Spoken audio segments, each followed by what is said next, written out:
Alright, hey y'all, it's Pete the Hulk. I'm back here in the long dark of Pilgrim's Journey, a series I've started where, if you're just interested and want to see and check out what the long dark's about, if you've wondered about it, if you haven't played it yet and you wanted to see, you can watch this series and get a good idea of what it's going to do. And then, of course, if you're a beginner, you can probably pick up some hints and tips and some map knowledge from this series. And, of course, if you just like to watch Pizza play the long dark, I'm here for you. Alright, so in the last episode we got a lot done. And we're moving along. How many days are we in here? I know we're heading towards being here about a month. 24 days. And what we did was we took a good look around the map. We've got a good bit mapped out here. And we basically hit most of the loot points and major locations on the Mystery Lake map. And in that time span, we got quite a good bit of loot gathered up here. And I went over how we can do some organization, which was sorely needed in the last episode. And then, but I mean, these are still a mess. Don't worry. And where we left off, I had some rabbit skins in my pocket, and I wanted to get those going because, at least for right now, the best gear that I can get as far as warmth and windproofing is going to be the rabbit skin hat that we have here. 3.6 degrees Fahrenheit warmth, 2.6 or 2.7 degrees of windproofing, and that's where it really comes in handy. The warmth is basically the same as the toque if you look down here. It's a little beat up, it's got about 10%, but it tops out at 3.6 degrees warmth as well, but it's got 30% waterproofing, right? And the 1.6 degrees of windproofing. But we've matched the waterproofing is the same as well, but we've got basically a whole degree extra of windproofing. Better guard, I'm assuming, because it's the skin 4% minus, yeah, as opposed to 2%, so it's got a little bit extra. And the gloves, I mean, I didn't keep the old wool gloves on me. You got to understand that rabbit skin mitts are going to be way warmer, which they are. I think they're like almost 2 degrees warmer. And then, of course, so much more windproofing here. They have 50% waterproofing, 3% guard, and they weigh 2.2 pounds. Now, you can find an alternative to these, and if I see them when I'm out, I'll look them, I'll grab them. They're called the gauntlets, and they're just basically something you would use at a forge, right? And they do basically the same thing, weigh the same. They might have better guard, I don't know. But anyway, the reason I might grab those is because it only takes one piece of leather to fix those, whereas you've got to have a rabbit skin to fix these. Now, what's nice is you're probably going to have tons of rabbit skins laying around wherever your base is, but when you're on the move, these two can be a little harder to fix if you don't have one with you and a dried gut. So, they've also added a new hat in the game, a leather aviator's cap, and that's actually better than the rabbit skin hat. Again, I think the temperature is about the same, but it has even better windproofing. So, and it maybe weighs a little less. But I got those made. Let's check out our warmth now, and most importantly, our windproof bonus. Now, I could actually be warmer. I do have some other gear, but it would make me heavier. And I'm not looking to get any heavier than I already am. We're in good luck, though. We've got a lot of lightweight clothing. That's really helping us retain a good bit of warmth. And normally I probably wouldn't wear this, but I just wanted to show you how high we could get our temperature bonus with some of these synthetics. And a little mix of the skins. So if I had the snow pants and the deerskin pants, I'd be much warmer than I am. If I had 2 pairs of snow pants, I'd be much warmer. But these weigh significantly less, almost half. And, it's kind of hard to say no to that. We're talking about a degree in difference. So, fully maxed out, 2 Cowichan sweaters, 2 pairs of snow pants, 2 pairs of red underwear, 2 pairs of the nice climbing stuff. I mean, I could be up probably around 54 to 55 degrees. The windproofing is pretty much maxed out. I think I could get a little bit of bonus if I get the improvised insulation made. But other than that, I mean, I want you to know that 50 degrees warmth bonus and 25 degrees windproofing bonus. With the waterproofing that most of this gear has, uh, you're going to be okay if that blizzard catches you out. You're going to be all right. And most days in most places, you're probably not even going to get cold. Not always, but, you know, usually. All right. What do I want to do? Speaking of the insulation, let's grab that. And I've got my sleeping bag on me. I'm assuming I need a sewing kit. Got one that's already been used. And where would it be? Let's just go to the main. This might be something you do on your person. Let's see.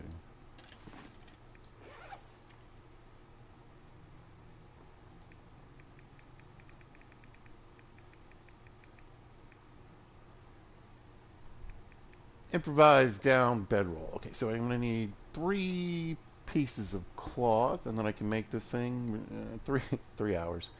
It's going to take 3 hours no matter what. Now, if you see, I can use the fishing tackle. I've talked about that before. You can use that to sew and fish. But you see it's going to increase it by almost 2 hours. So we'll use the sewing kit. I knew today was kind of going to be... I wasn't going to be able to get too much done. But it gives me an opportunity to pack, get ready to leave. I might head out even this evening. Because if you're wondering, yeah, it's time to leave. We've got plenty of gear here. We've got a good base set up. We've got water. We've got food. We've got firewood. We've got lots of good things going. And, you know, we started prepping for heading out in the last episode. And this one, we are getting there. It's time to go.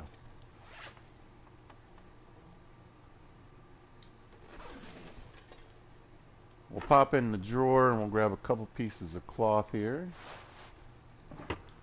And we'll check out the bedroll. The bedroll's in great shape. It's at 99%. And we'll put it on the ground here. And you can see that it gives a bed warmth bonus of 8.9 degrees. Which means with what I'm wearing, if I get in, I will feel like it's 74 degrees in here. Whoops. Guess we're taking a nap. You can't cancel this action. I forgot I was sitting here looking at it. All right, I want to pick it up. There we go.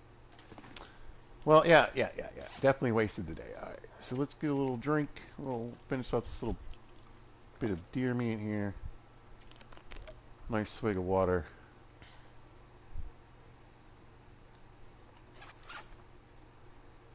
And let's get to sewing. I don't want you guys to miss out on some of these fun things. Now, if you do start out and you start on a hard difficulty and you don't start out with a hat or gloves, you can make improvised head wrap and gloves. And you can just make it out of some cloth. You can use a sewing kit or fishing tackle.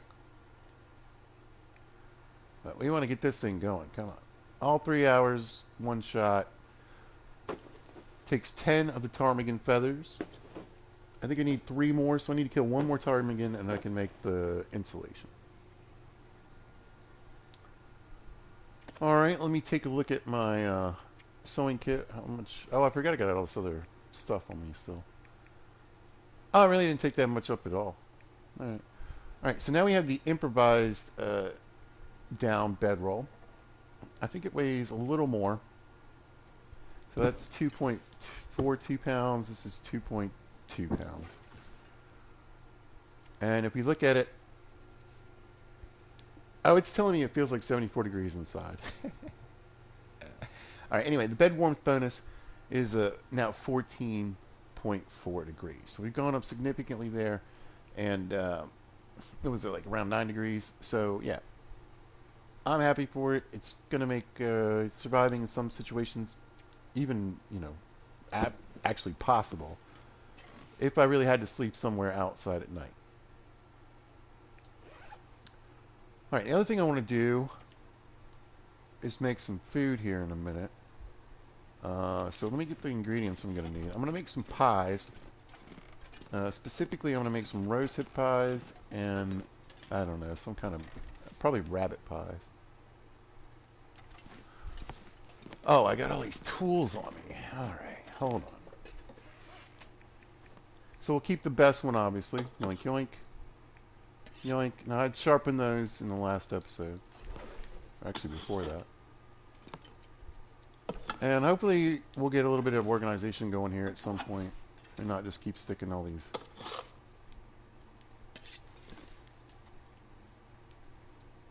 tools just on the table here. We got, like I said, we got a little bit going. There's just some quick things you might want to grab on the way out the door, or reminders, anyway. Alright, got rid of those tools. Let's get rid of some of these flares. It's a bit more than I need right this second. Flares always good to have around. We'll toss those by the wood if we need these pile, right? Okay. Anything else weird I'm carrying I should just drop? I'm going to get rid of the sewing kit. Yeah, we'll put it on the catch-all table here. Just want to keep my weight in mind. We have a lot of clothing. It's keeping us incredibly warm, but it's heavy. And I'm rocking some of the lightest gear you can get in the game, so, whoops.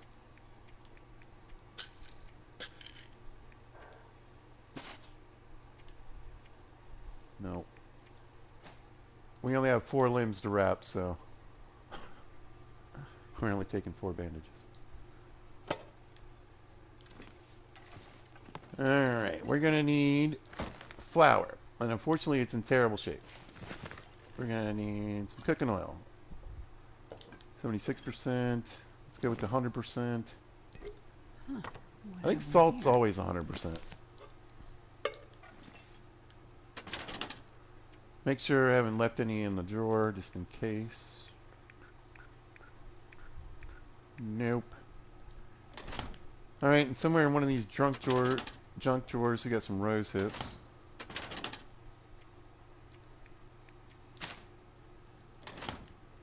I could do a little cooking.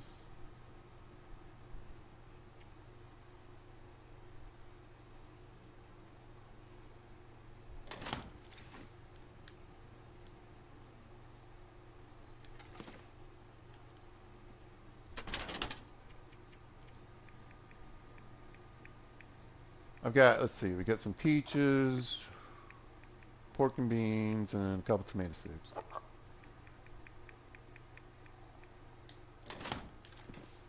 We'll see. I'm not 100% sold on using it.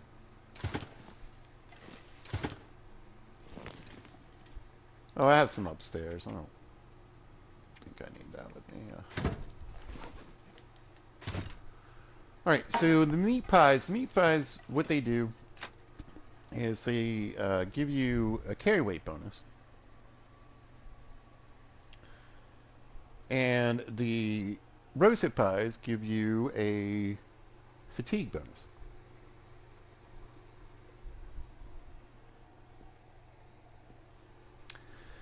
That is similar to coffee, but not exactly the same. All right, let's see if my arch nemesis, the ptarmigan's out here every time I come outside.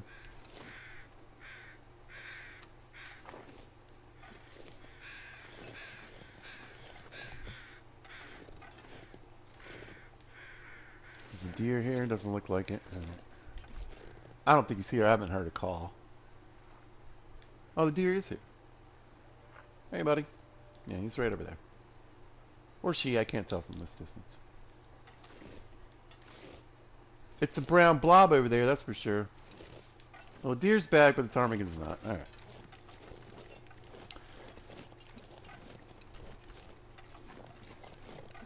But the meat pies you can make from, I'm so used to having a porch full of meat. Look at me being organized and in good shape this time. You can make from ptarmigan, rabbit, and venison. I've been using the rabbits. I'll probably just make one batch, but that's probably more than enough. I'll cook a couple of things.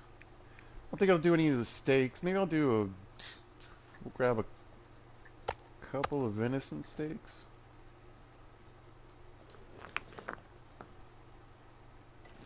Probably use water too.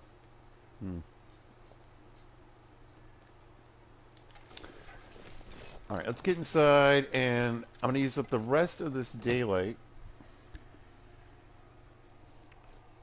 to work on my fishing boat. I'm going to try to get that done before I leave here.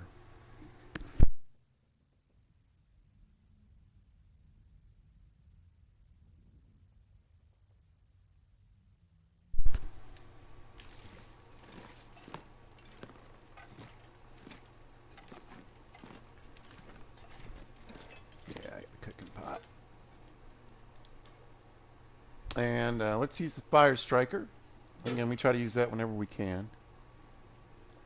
I'm kind of curious. So we're 75% on the cardboard, 90%, and that's with a book, which is one of the best ways to start a fire. And the wood matches give us 80%. So I always say if you got matches, you want to light a torch on fire instead of using a match on your fire. Light the torch, then use the torch to light your fire. That way, if it doesn't work, you've got the whole length of the torch to keep trying. Now we're going to use the fire striker because, again,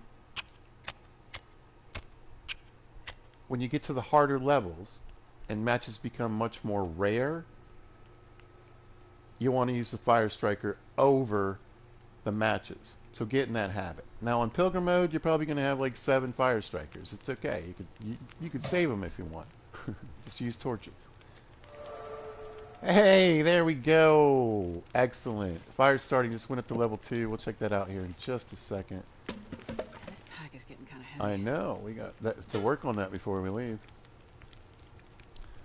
We'll get rid of this piece of fur. We'll knock that out. We're going to be standing here for a little while. And I can always grab some torches and get a little pile of torches going here. I don't have that set up yet. Oh, I forgot about these fire logs too. Oh, alright. First things first. Let's get the pan down, because that's what I need to cook that stuff. I'm going to make some water too. And again, it looks like a lot, but you go through it so fast. So now we got prep time to think about. So I'm going to check out my food and water real quick. And it's not great. So I'll tell you what we'll do. We'll cook these peaches.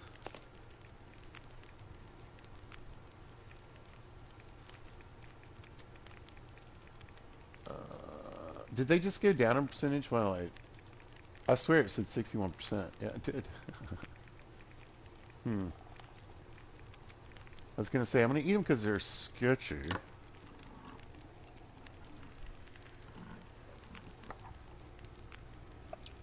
But that'll give me just a little bit of cooking score.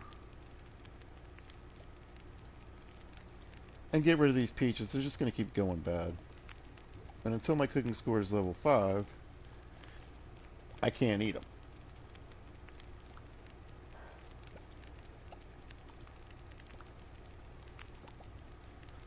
There we go. Alright. Hopefully I don't get sick. Nice. Okay. 32 minutes until melted. I got a nice full belly. I got some liquid from that too. So let's go down here and we're going to start preparing our pies. So there's the rabbit pie. And looks like we need about a pound 10 of rabbit. I got way more rabbit than I need. A little bit of water, a little bit of cooking oil. And the flour. It doesn't look like I need salt for these. So let's get that going first. And like I said, I don't know how long it takes to prep. I wasn't paying attention. I think maybe it tells you. I'll check on the next one. But it definitely takes some time. What did we have? Like, I think it was around 20 some odd minutes to for this to be ready. So 15, 20 minutes to get the pies ready. Anyway, I've got about an hour. Let's read a book.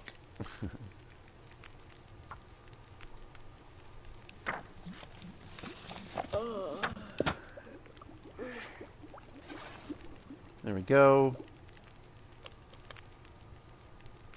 I'll fill up my tank. And, you know, I'm going to do another water. Grab these rabbit pies, right? Nice and hot. Now, because the flour is so bad, and the rabbit is at whatever level it was, the pie is freshly made is at 85%. So it's already, you have to have better ingredients to get it at 100%. All right, got that going. The next thing is we'll see how bad it affects, the rose hips don't go down, right?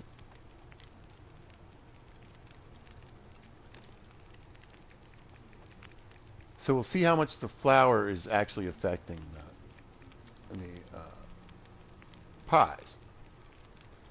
So it looks like it's saying it's going to come out to about 20 to 85%. I don't really know what that means. It should be 85% at least. Maybe higher. I think it'll be higher.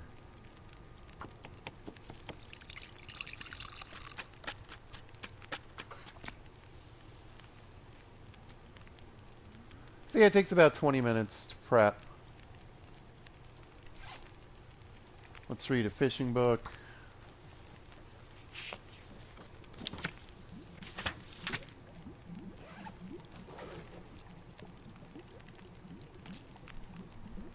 %. So, all right.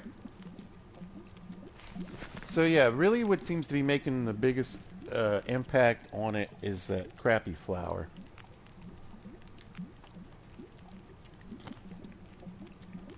Now remember, these are in bad shape. I'm not going to cook them to eat them right now. I can eat them later when I get level 5. Or I eat them if I had to, I suppose. But I just want the cooking score.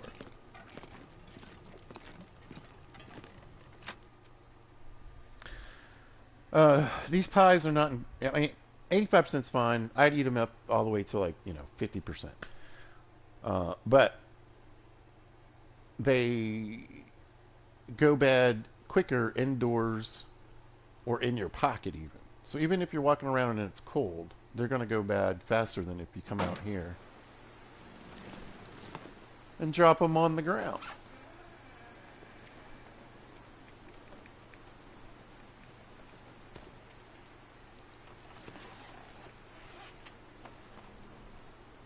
Maybe the flour too. It might actually last longer out here. I don't know.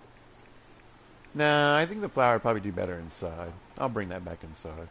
I know certain things other than that kind of stuff also. Like maybe I think condensed milk maybe does better outside. The broth. That's why I've got the broth out here. It lasts much longer out here in the cold. So yeah, we'll just leave those on the porch. They're hot as well, so you could, if you're really in a pinch, you need to fatigue, you need to get your energy up. You can make rosehip pies. You can eat one, and you could get a warmth bonus as well if you're outside.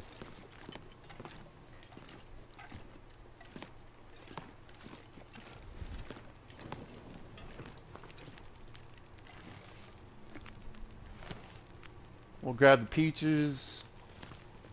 Nope.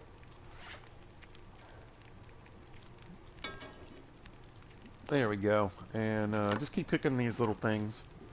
Knock them out. Like, I don't know. I might even do another water. That way when I get back, I don't really need to be thinking about water too much. Because I gotta be honest. You're probably like, there's so much.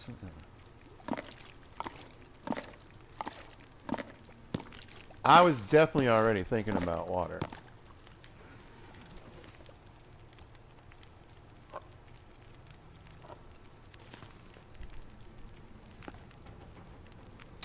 And, you know, the reason I think you would, when you can, whenever you have a fire, just try to stay up. Try to get as much done as you can. You know, I was going to head out and start setting myself up to leave, but I guess it would have been easier for me to leave in the morning. And I might spend the night out near the transition area.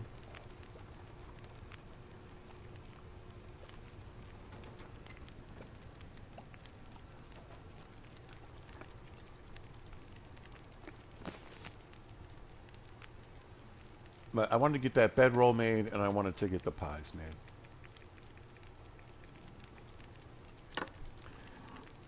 New, old, whatever.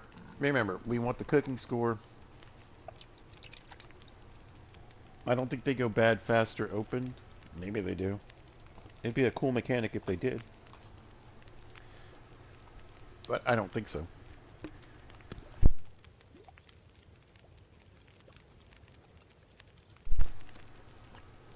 Anyway, how you guys doing? Hope you're out there having a good day. Staying busy, doing what you like to do.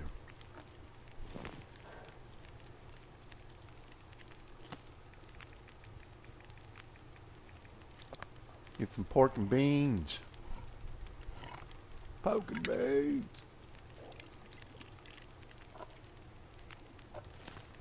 Good. We should have about an hour.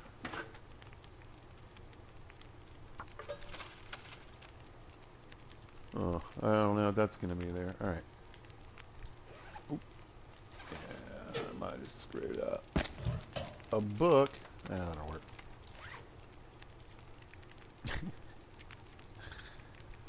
I don't know. That can of water might disappear. Quickly. 8 minutes. Nice. All right.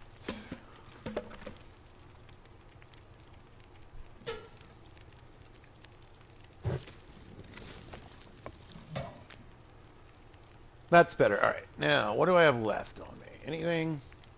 A couple pieces of meat. I want to get that steak going.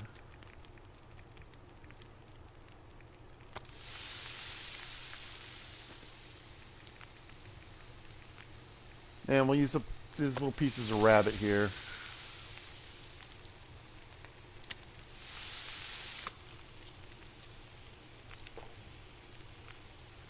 For my dinner. Same thing with this little piece of beef or venison.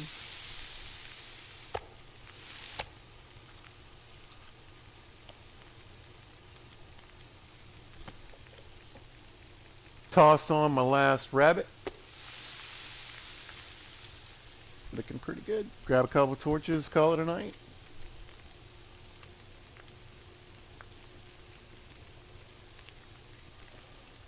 And I'm going to keep the thing where I'm going to travel with just a skillet and a can.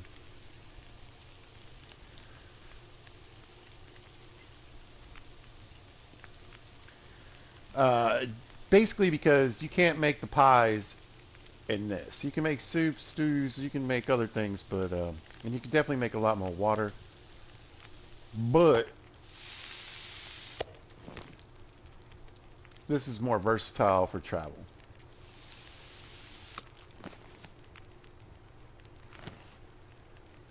Alright, see if I can get 3 torches before I run out of time here. Come on, give me a good one to end it. You know, whatever. It'll light a fire. Alright, we'll put that away. Let's get a drink of water. I'm gonna need to rest. Aha, I cut her off. No rest for you. We need to go to sleep.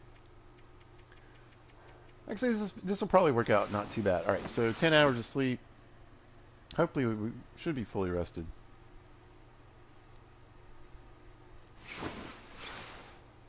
Honestly, you just need the weather. The weather to cooperate. So again, we got a little bit more water here. I'll drop a little more off before we leave. And let's see, we got 3 of those, 3 of those. grab a few of those. Plenty of matches. More matches than I need, actually. Let's see. Let's just grab all those cattails. I think I'm going to drop that in there for now. I'll put the wooden matches somewhere else.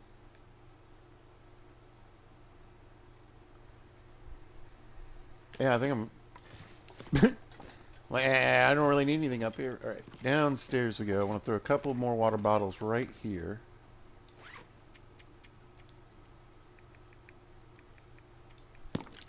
Oh, I had anything to drink today? No, let's do that. All right, 74% on the soup. Oh, let's finish off these peaches. Hopefully I don't get ill. Nope. We'll eat this decent tomato soup. Can't really use that in a recipe either, so I might as well.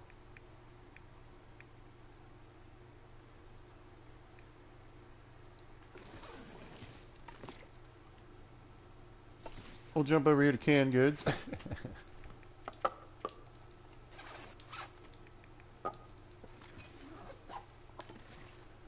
I'll just stick that on the floor for now.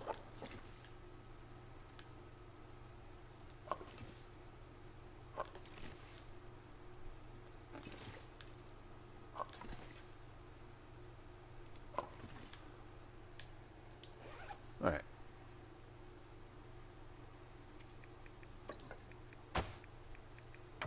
Now, you could bring some of this stuff with you.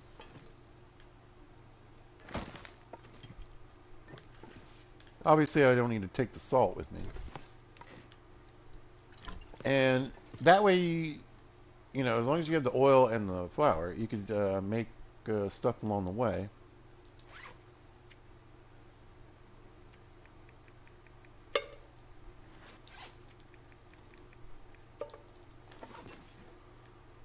Or you could hope to find more stuff while you're out exploring, which is what I'm going to go for.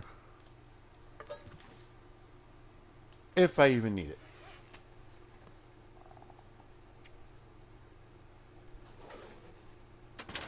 And you wait. Yep. Some room in here. Throw those in there. Oh, you know what? I don't have it. It'll happen. Let's see.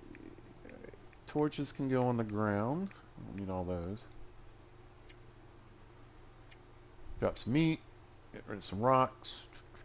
Meds are down where they need to be. Right. Do I have any matches in here? I do. Alright, perfect. Anytime you can get them to stack, I like to save those, so.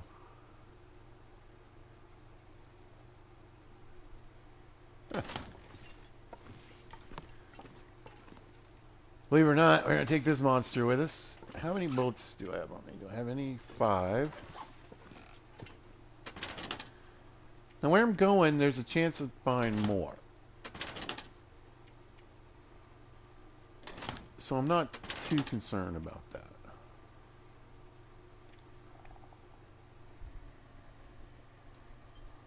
Here, we're going to have a couple of these. You can see we're getting up there in the weight, but I still have some stuff to get rid of before we leave.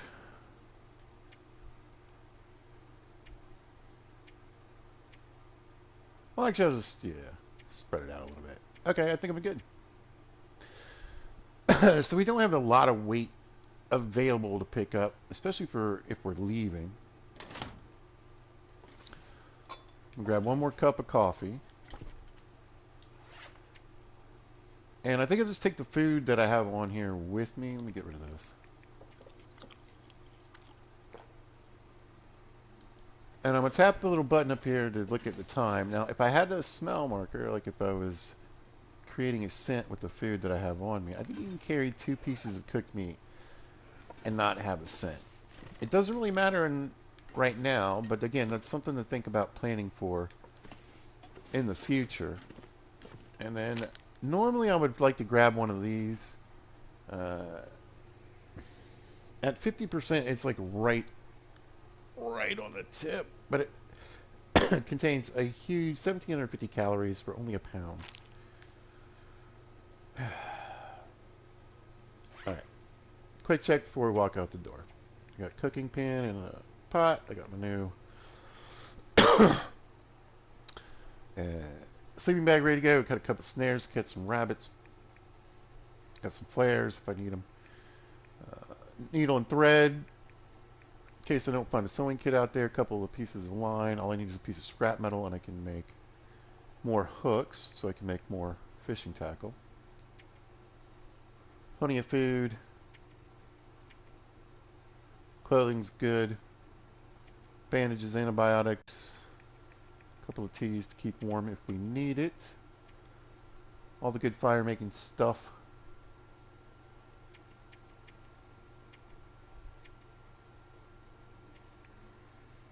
Can you keep the gonna keep the down in my pocket in case I get another bird. And make a bandage out of that. All right.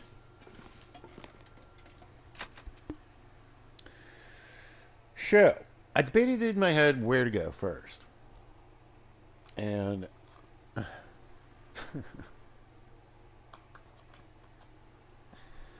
it comes down to what I think is probably the best strategy for someone that is new. And someone that's playing Pilgrim mode. And it's a way for me to show you just a little bit on how to manage climbing in the game. So, we're going to Mountain Town, folks. We're going to Milton. I thought about either cutting through Forlorn Muskeg to Broken Railroad or cutting through Ravine to Coastal Highway.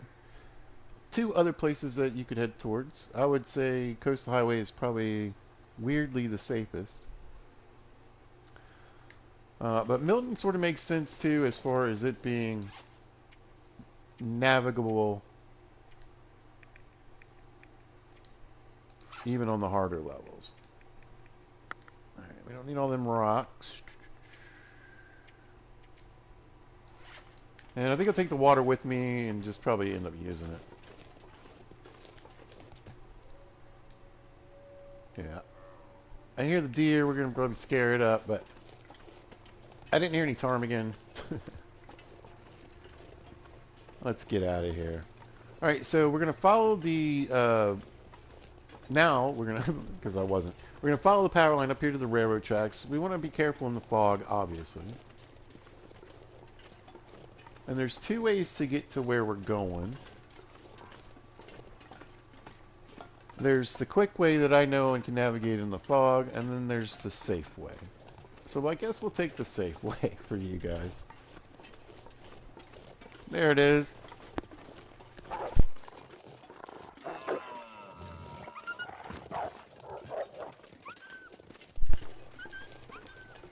And that, folks, is how you get a free meal in Pilgrim mode. It says ravaged. He took like a bite of it. Look at, he's even got a big thing bitten out of him.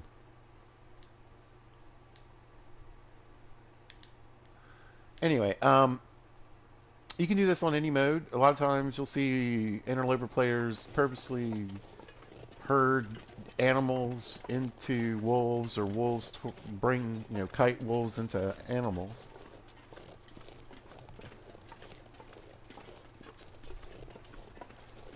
And then steal the kill. Remember, as long as it's not an aurora, as long as you've got a flare or a torch and some rocks in your pocket, they'll go away.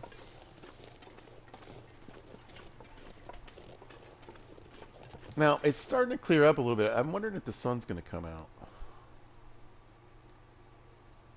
Because I'd actually rather go the shorter way. Let's stand here for just a minute. You can see the wolf over here. That's the wolf's territory. You can find him and his friends cruising in here. What they like to do is kind of work their way up to the railroad track here and then walk back. and sometimes over this way. However, they do sometimes get pulled and end up over by the cabin, but it's pretty rare.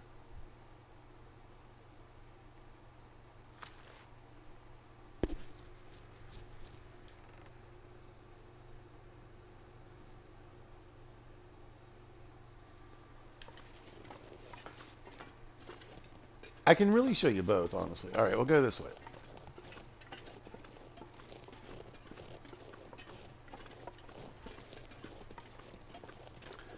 So we're going to get down here and we're going to get to a train tunnel with a train crash.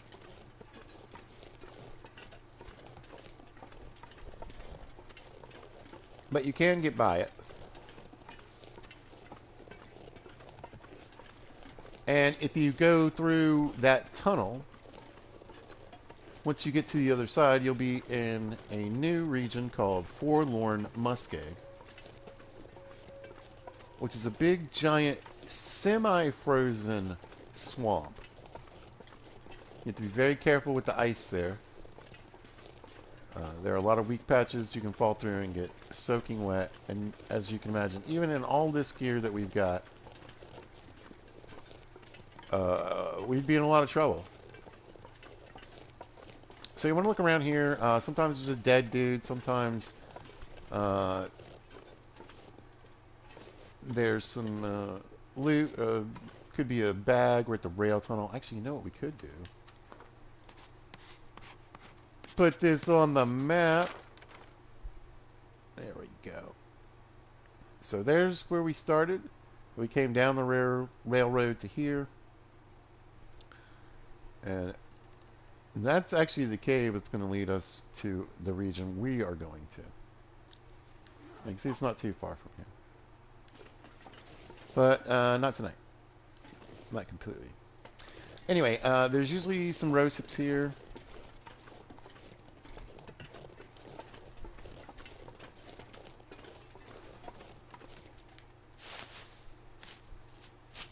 There you go.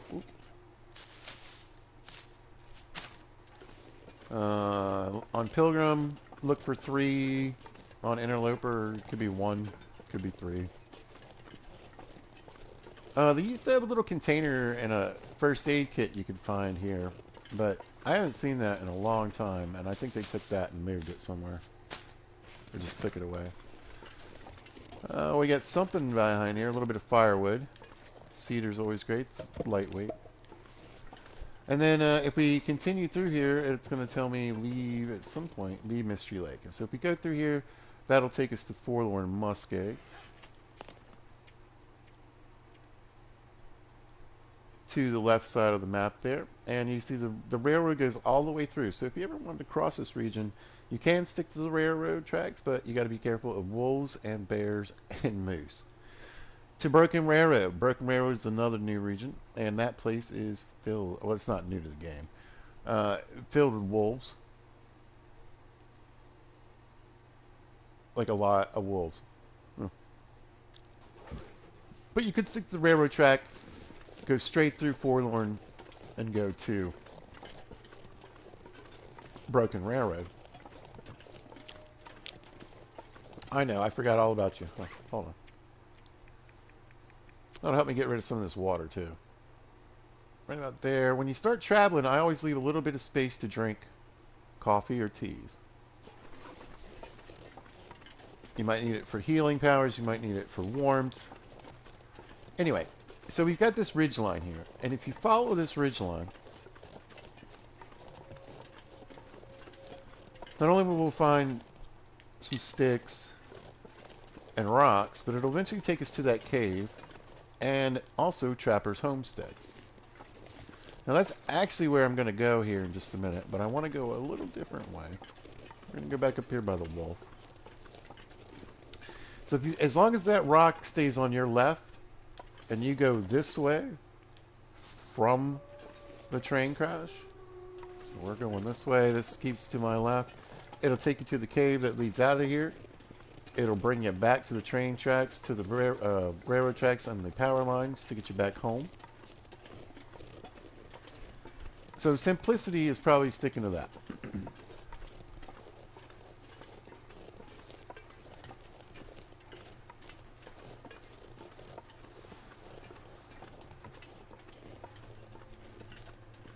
And I don't think there's any wolves going that way either. So here, once you move up to the higher difficulties, you're probably going to want to consider the wolves. But if they're not there, you know, make a break for it. Make a break for it, B.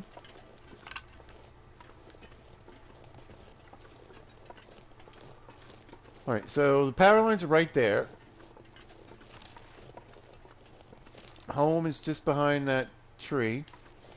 So walk out to the power lines, get to the railroad tracks, come to the railroad tracks. And then where this wolf was hanging out, we're going to make this right. Because it would be right coming from the direction we came from. I know it might be a little confusing, I apologize. Looks like some wolves further in too.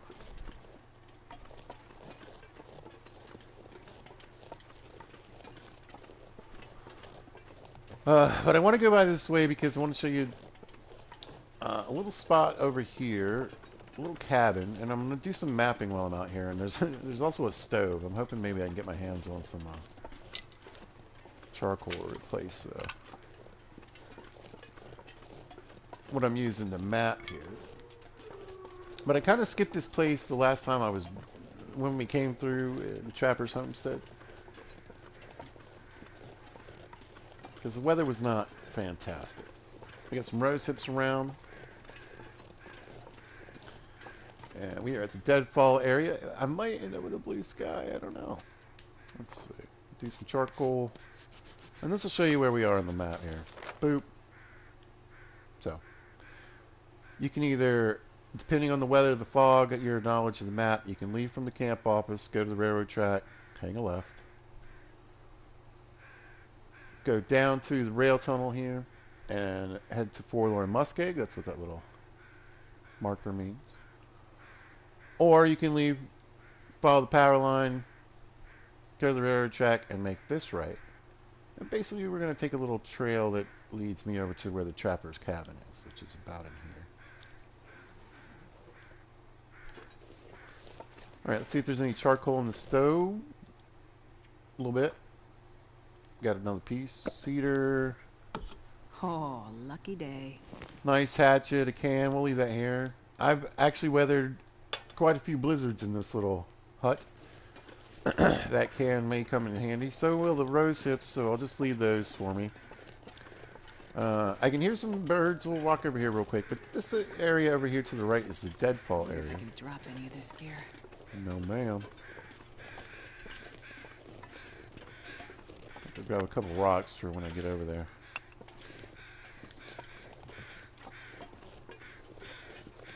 And this is sort of a back way to get to the fire watch tower, or you can follow this to get back to the dam. Oh, look, my buddy.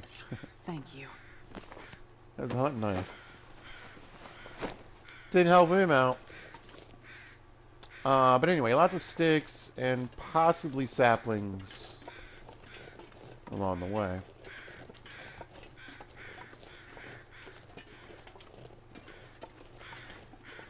I've never seen any feathers today. Oh, there we go. Yeah. Just keep grabbing them, remember? In pilgrim mode. We can worry about that bow a little bit later. But when we get to it, we're certainly going to want to have as many feathers as we can gather.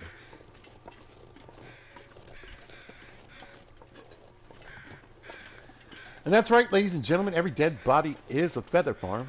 Come on down to Pizza's Feather Farm. It's the frozen people out here in the woods.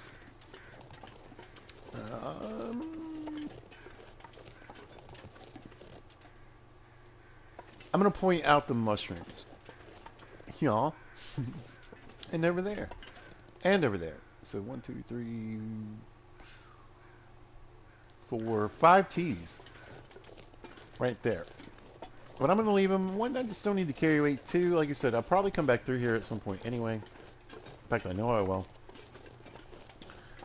And, you know, like I said,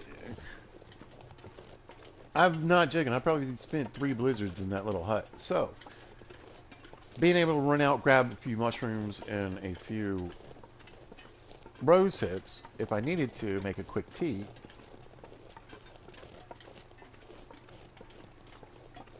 I can warm up. I think I might try to go up this hill just a little bit before I do this next piece of charcoal. Remember, the higher you are, the more you can map. So again, there's that rock wall I was talking about. So when we were up by the train car wreck and the way out, you can almost see it right there. So you could just follow this wall, and instead I'm going to go over this hill. And it's going to take us to Max's Last Stand, a place we've been to in a previous video. Episode 2, I think.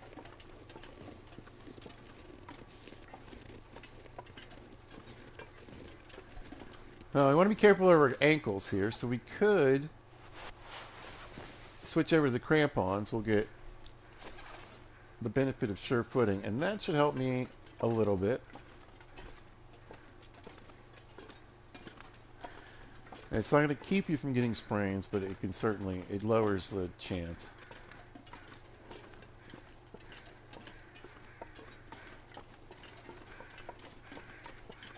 Got a couple deer back there. Remember, we want to be careful of bears all through this region. This is Max's Last Stand. But there's always rabbits in this back little hole. And sometimes there's deer, sometimes there's bear. And again, that's that rock wall. You can follow all the way to the cave and the trapper's cabin. Let's see if we got any more feathers over here with Max. And I'm going to run back up the hill because I completely forgot to map what I was doing. I got too excited about my crampons. We'll put them to the test, go up the steep side. You can see the indicator on the right saying I'm at risk. You can always duck, and that'll give you a little better chance. Let's see if this works. Hopefully I'll get kind of both sides of this hill, is what I'm hoping for. And hopefully the weather doesn't change. Just point in the direction we need to go in case it does. I'm going to clear it up. Boom! There we go. There's Max's Last Stand. And again, you can see basically, if I had gone here and mapped, this is that wall I'm talking about. So we're really close to the cave. And Trapper's homestead.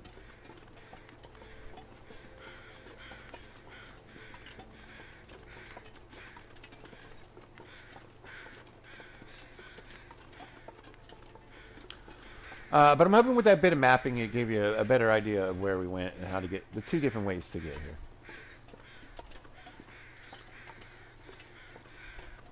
Probably would have worked out better if I had just gone one way. But this way you get the straightaway way. Tangerine. What's up, buddy? Pineapple pizza. Yeah, I got no problem with pineapple pizza. Come here.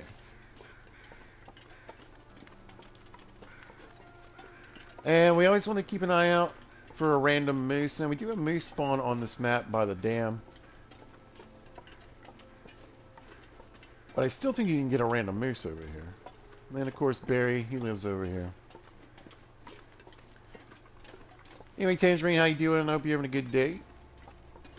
I remembered to, well, thank you for reminding me. I did actually get there and put those seeds in.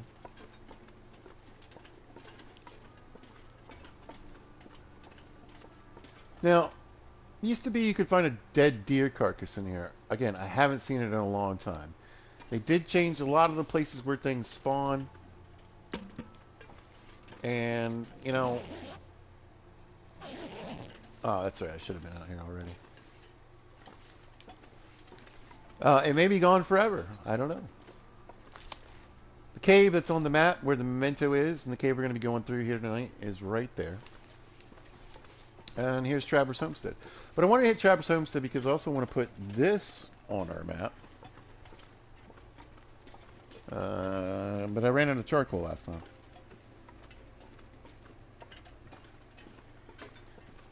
I'm glad you're doing well. I always forget how to walk up here. So we got the saplings out of here in episode 2, and we got bunnies. You know, I could look for a tarm again. I think they...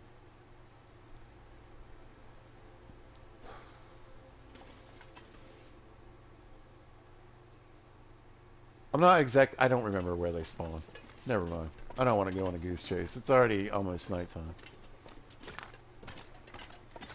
There's plenty of bun buns for dinner if I needed it. I don't. Oh, I'm clacking because I got these things on. There we go. They're going to come in handy, though. Like I said, I wanted to make sure people saw a way, you know, one, how to transition to the next area, and two, how to do some rope climbing. Because I keep talking about it, and then it doesn't happen. Garbage.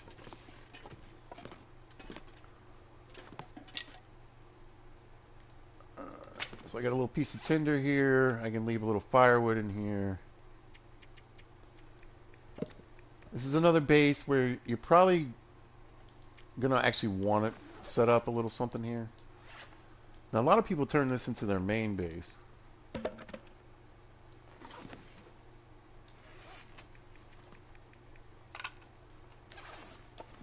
I say more power to them.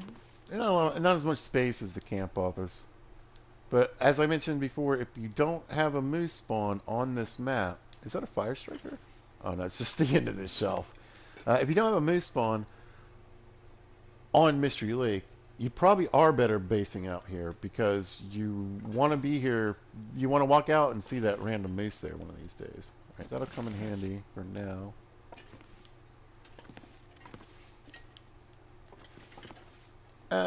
Yeah, I got pretty much everything I need going here. Let's see.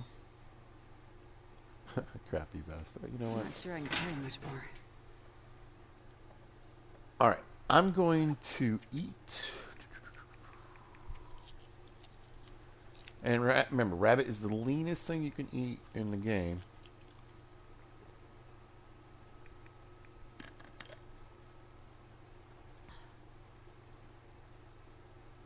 There we go. And then I'm going to hopefully get pretty close to finishing off this fishing bug. Oh, no, I'll get it done. Oh, yeah, I got plenty of time. Perfect. All right. And that's going to knock my fishing score out. Level 2. And I mentioned that in the last episode. You want to try to read this book before you go fishing. You don't have to, but I'd recommend it because you're going to have a lot less problems. And I'll show you why here in a sec. All right, so if we run over to the skills, and we're going to take a look at... oh, fire starting went up. There we go. We had a 40% chance to start fires, and now at the base we have a 55% chance to start fires. And I'll show you what that means here in a minute. I say that a lot, don't I? And then fires last 10% longer. That's obvious what it does.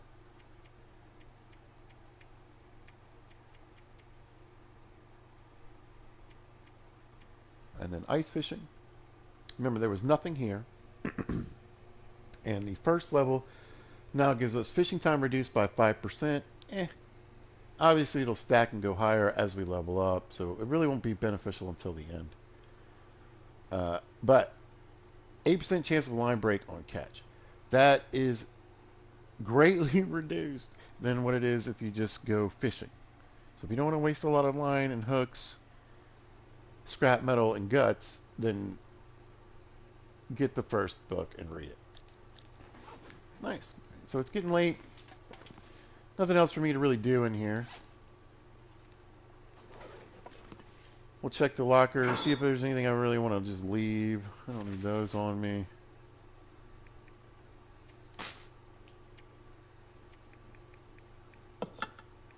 Oh, yeah. And I recommend doing this. Just leave your extras in the...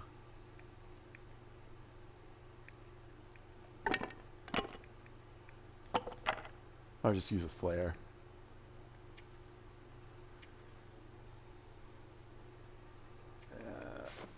That poor thing's going to be ruined by the time I remember it's in there.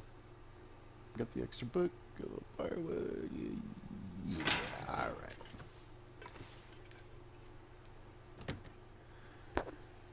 And so what I'm going to do is go into the cave, and then I'm going to get all the way basically to the end of it, set up a campfire, hang out there for a little while, make a little water, and then spend the night. And then when I get up in the morning, hopefully the weather will be good. And then I'm going to head out. And the reason I want to do that is because I not only have one rope climb to get to Milton, I have two. So, that's going to take up a lot of my fatigue. And the closer I can get, the better. In fact, you know what? I might even be able to make it a little easier. I'm just thinking because I've got good weather.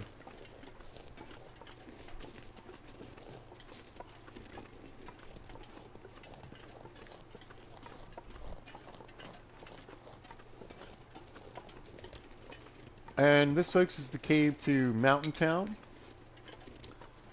The name of the town is called Milton. I often refer to it as Milton, but on the map, it's Mountain Town.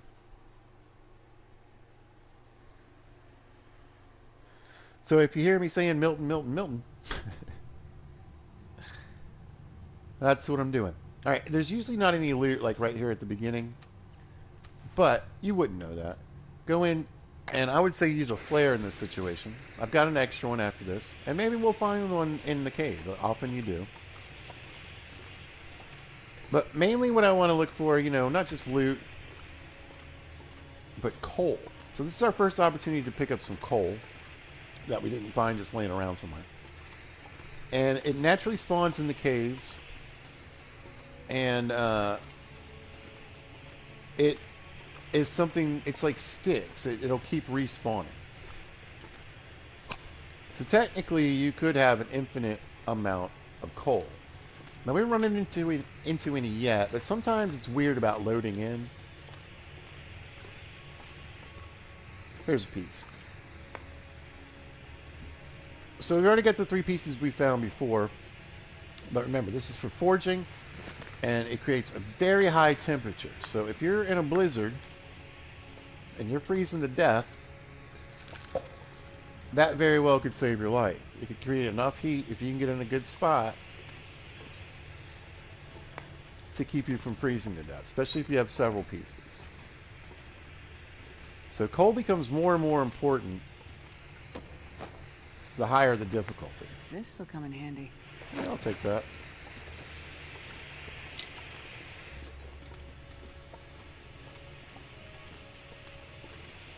But anytime you go through the cave, try to grab as much as you can. And even if it's too much carry weight, just drop it outside. And you can come get it later, and it can respawn.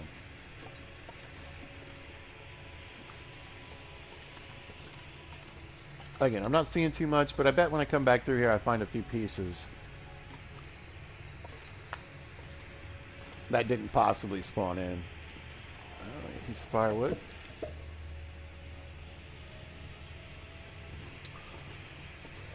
I think this is a dead end this way, maybe? Or maybe the other way's a dead end? I don't know.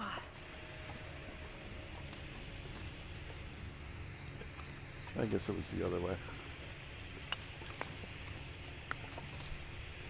A little more coal.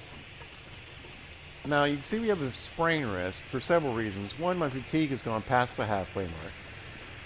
So my carry weight has been steadily going down the entire time. Yeah, it's just a blocked out room. It's cool.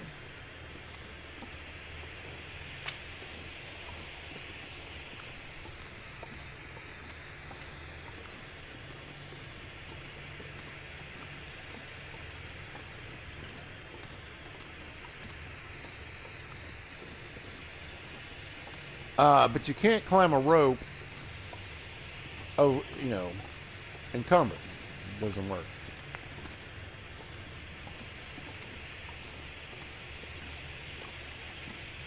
So we can see the exit here. Normally what I do is right in here. Just throw it on a fire.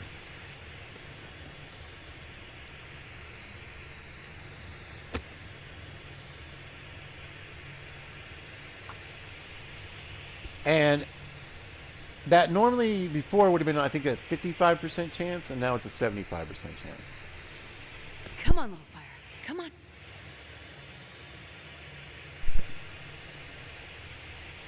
Or something like that. Perfect. And boom. Little piece of coal, you get an hour's worth, and it's going to go really hot, really fast. I kind of want to peek out here.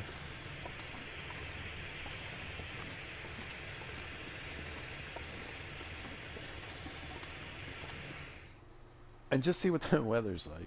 Now, my fatigue is pretty much shot, right? And climbing up a rope, that would be it. I would probably run out of fatigue and fall.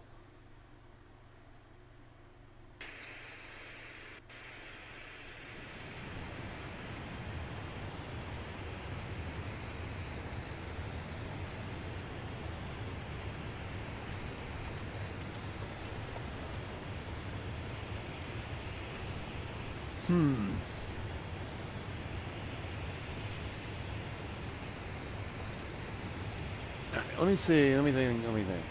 I might take a risk here.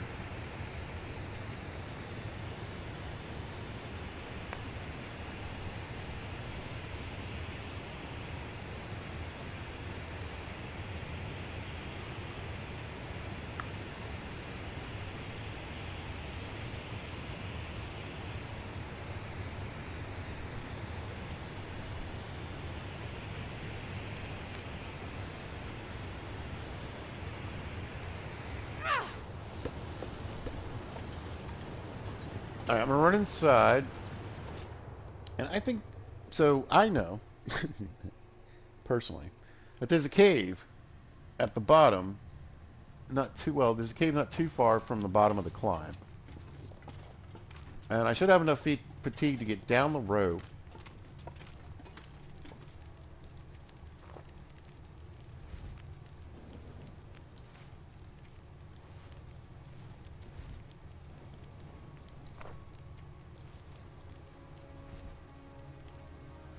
And I can spend the night down there.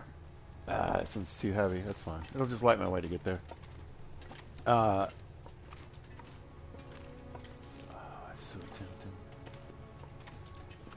And then I only need to use fatigue to climb the rope to get to Milton tomorrow.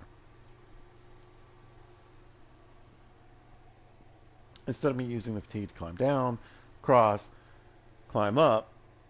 And that way I have a little more to work with once I get there. Now I've got the pie. Oh, I left my pies. I got the coffee.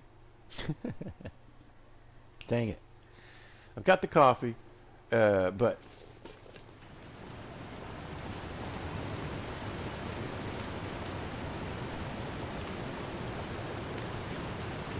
so yeah, I'll probably end up using one of those.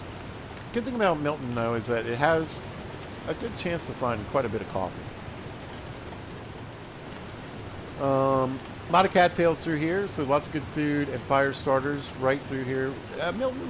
Mountain Town has sort of like, I think it has pretty much, it may have the most harvestable edibles besides Forlorn Muskeg in the game. And the only reason Forlorn Muskeg has so many is because it has so many cattails. I think it's like 1,200 or something like that. It's ridiculous.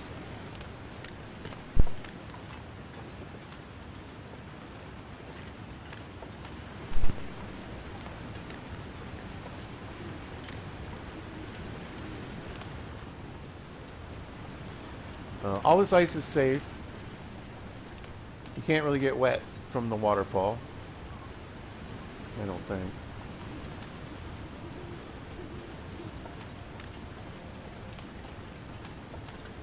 But every bit of walking I'm doing is taking away some of my fatigue. So my ability to climb is getting less and less with every step. But I just need enough to start climbing. So one of the things that we're also going to try to do here is chain this torch. So I want to keep this fire going. I used the flare to start a little fire. I grabbed some torches, and I'm going to use that if the wind doesn't blow it out. The wind's kind of trying to blow it out. We'll switch up here.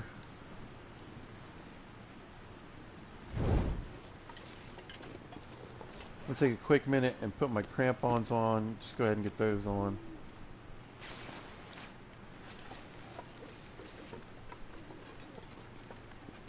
And I can see the rope climb from here. I want to cross this log carefully. There we go. It's a little weird trying to get up here. You kind of got to shimmy over to the right. I don't know why.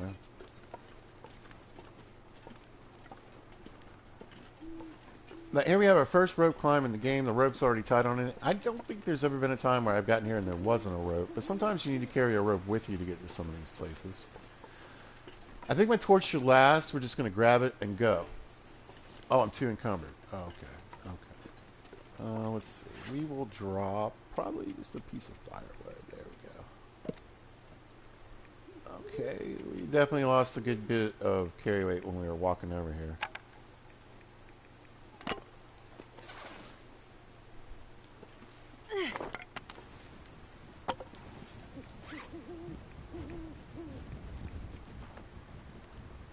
And no matter what, when we get, partly down the rope, we're going to run out of the carry weight. We should be able to grab on now. There we go.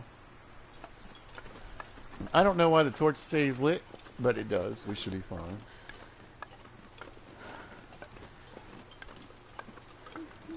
It doesn't really feel like I'm going that much faster.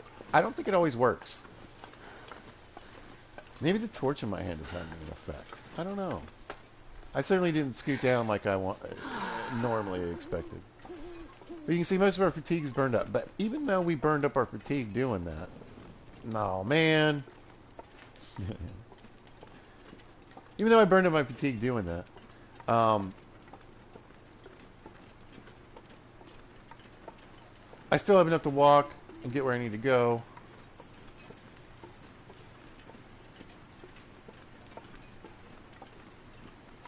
Where is that cave? Is it back here? I think it's actually further ahead of me. So we'll take a look back here, though. It's a good little spot to hide from the wind, I suppose.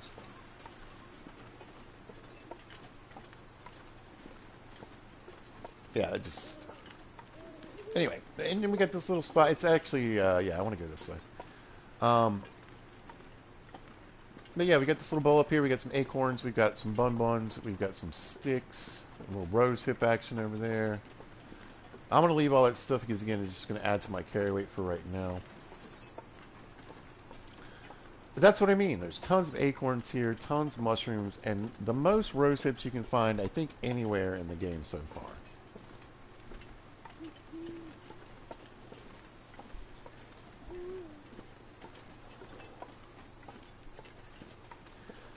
But if you keep this ridge line over here to your right, no matter where you come in from, it'll lead you over to this cave. Got a couple rose hips out front. Looks like we've got... Alright. We've got a campfire down. We've got a crappy bedroll that we'll toss in this backpack for now. Some matches, some crackers for dinner.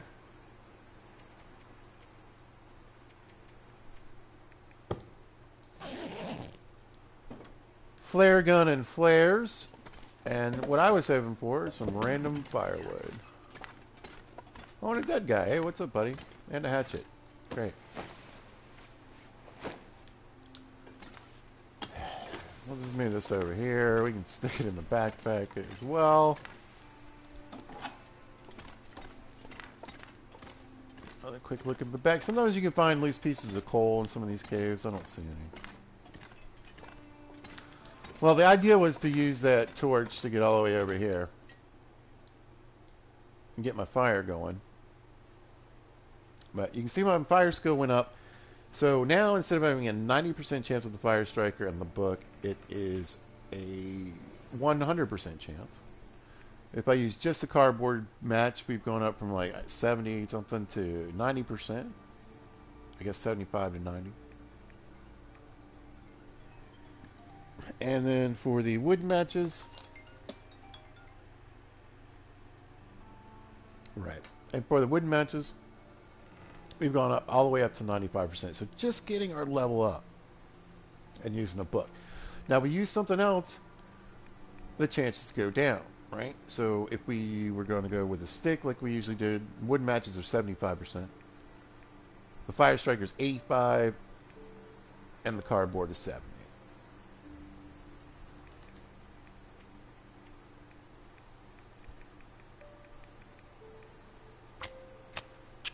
But whenever you can light a fire with a 100% chance, I mean, think about it. That's one more point towards the skill, guaranteed. Come on, little fire. One shot. So like I said, if you're playing this mode, Pilgrim mode, maybe you want to keep your fire strikers to decorate.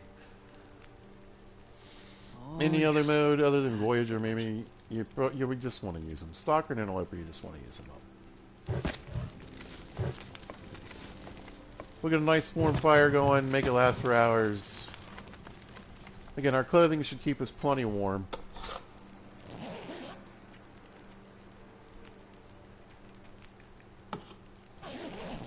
But I do want to be light enough to climb in the morning. Now, what happens if the weather goes bad? Right? So let's go ahead and get some water down.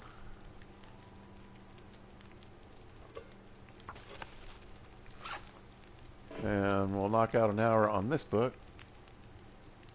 Or actually, you know what I could do? Here, we'll make that bandage.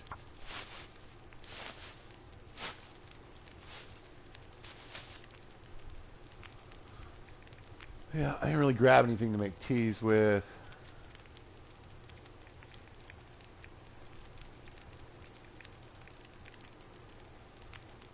I can lose a couple torches.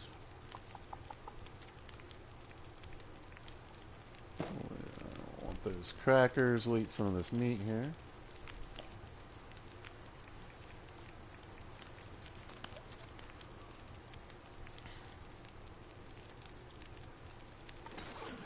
And I should be just about good to go. I mean, I'm better than ready. It's just that my carry weight is so cranked because of my fatigue that there just isn't much room.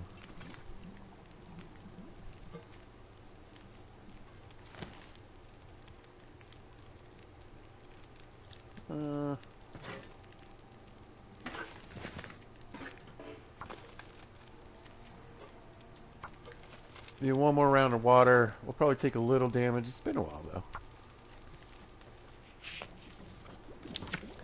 Maybe not. There we go. Should have...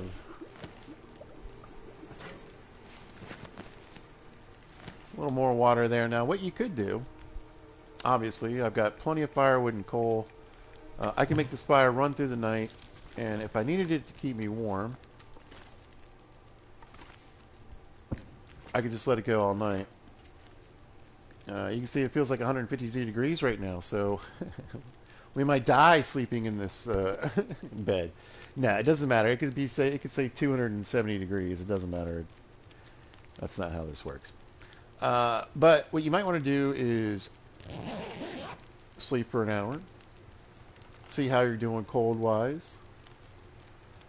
You know, if we made this fire out of sticks and cedar, it wouldn't be as warm as when I put that coal in there. So you might want to take your time and just kind of sleep through the night a little bit. Right? 2 hours. Should have about a half an hour left. Now remember, the colder it is outside, the longer your fire lasts as well.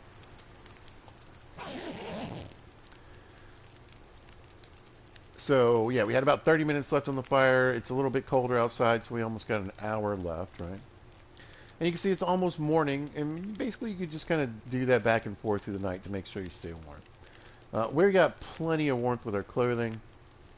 But this is another way, if we keep this fire going all night, I can get up in the morning, grab torches, we can string torches, and we can use them to scare and fight wolves or keep ourselves a bit warmer. Remember, 4-degree warmth bonus.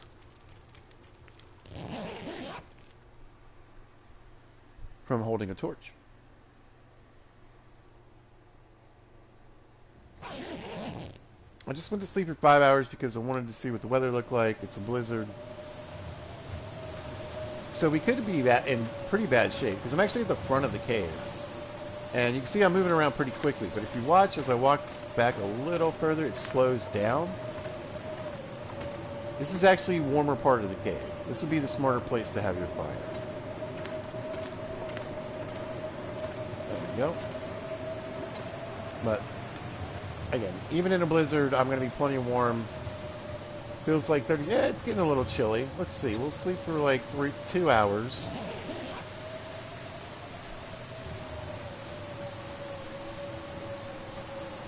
I don't think we're going to get cold, though.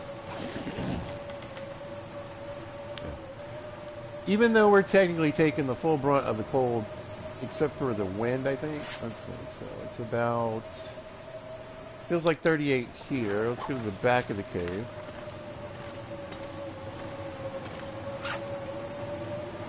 Feels like 53 here.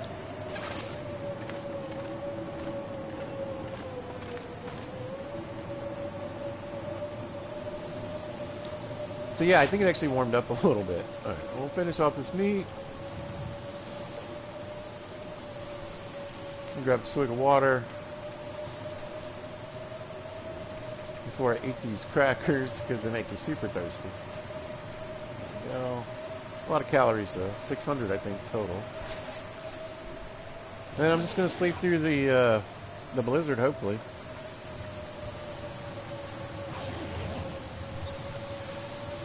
Fully rested. Again, I'm not taking damage or anything, so I'm just reading my book for a little while. I keep an eye on the meters when you're reading. And you can cancel any time when you're reading.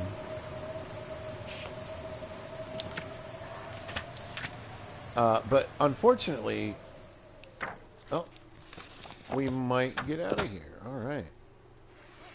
It's going to be getting kind of late, though. I'm going to sleep just so I can have as much fatigue as I can get out of this. Perfect. Pick up the bedroll. Let's check our weight. We got plenty.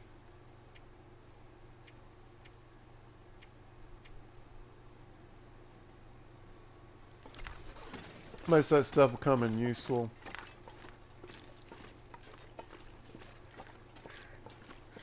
And we're back out of the cave.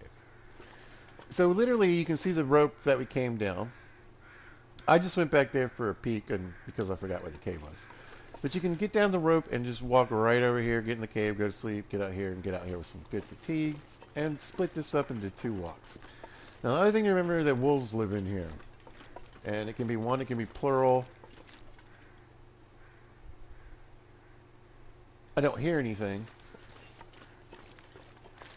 But usually I find them in that area all through this. They can be right the rope all through it here. So. But if we keep this structure again to our right and we head this way, we can't get lost. And this really is just a small linear transition area. There's a few places you might wander off. You might find some sticks or a dead body or something, but this isn't really... We're not there yet.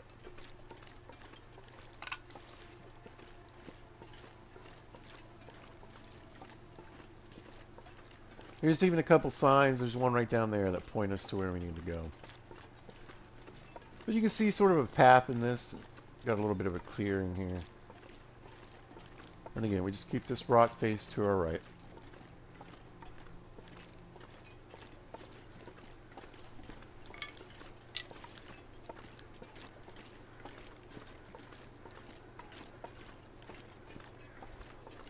I hear crows. It's just, there's something dead around. And there's our rope. So you look over here, we make sure we got our crampons on, we're good to go. I'm going to leave myself thirsty and hungry.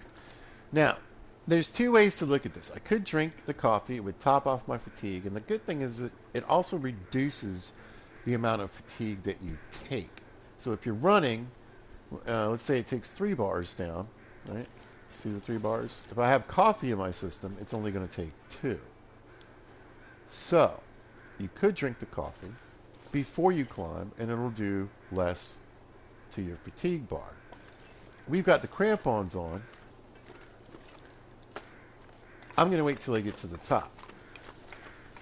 Now we're definitely moving faster this time, and remember, that's all the crampons do. They don't reduce the fatigue, they just reduce the time it takes to get up and down. I hear ptarmigan.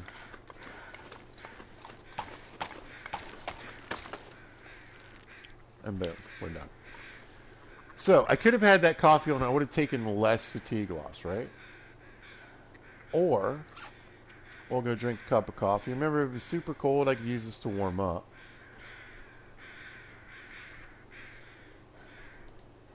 And that's going to put my fatigue back up. And then, while I'm moving around and exploring, usually I have 2 bars down, you can see. I just have the normal one, so.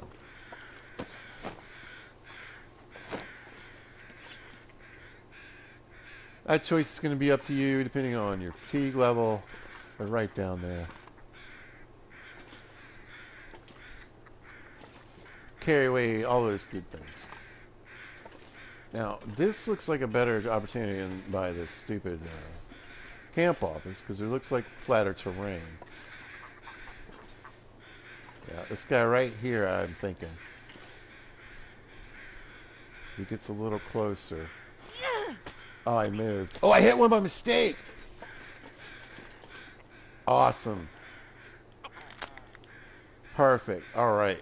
So, now you can see that little scent marker at the top there? If this wasn't Pilgrim mode, animals could smell me and track me. Now, they'd be coming after you anyway, but now they have a better chance of smelling you. They smell even more delicious, somehow. But that's cool. That's going to give me the 3 pieces for the improvised installation. I know where there's a workbench in this place. I know where several are. Just make it while we're here. A quick look up in the picnic area. There we go. Remember, I've talked about these smithing books. I'll take it. They're all over the place. Grab them, read them. It's the best way to get to smithing. Alright. So now that we're actually in the main area, we're going to start grabbing some of this stuff.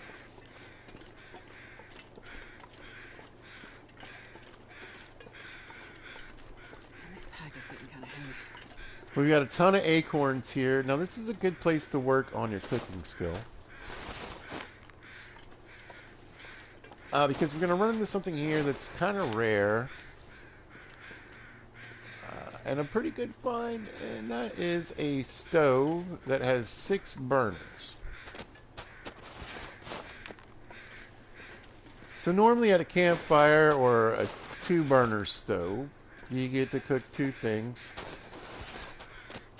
for the amount of time that you have with your wood, for the length of the fire. But if you have 6 burners, you can cook 6 things in the same amount of time on the wood. So, it's pretty helpful. Alright, we got our first little hint here. We got a memento cache. Oh, I didn't grab that on the way out here. Maybe I'll remember on the way back. Don't know where that is yet. And never forget the key. Anyway, I'll just grab pretty much everything I can get my hands on here. Oh, that's nice. 10-hour book on carcass harvesting.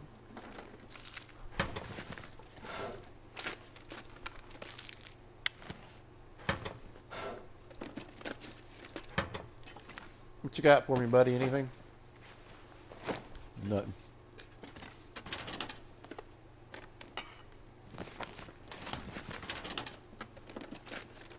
Hope nobody needs this anymore.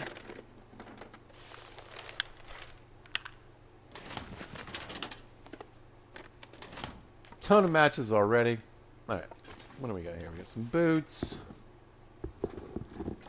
Bit of leather, we got some mittens for some cloth, plenty of flare shells.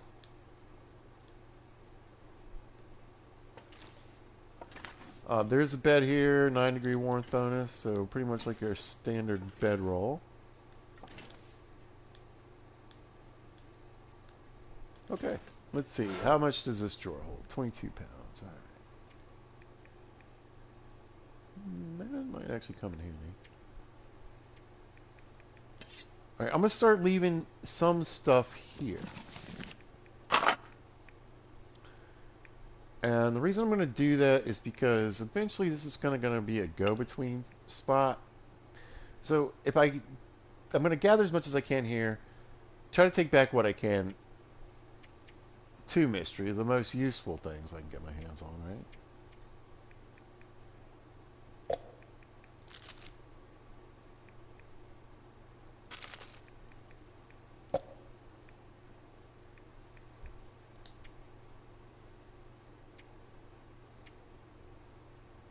Oh, yeah.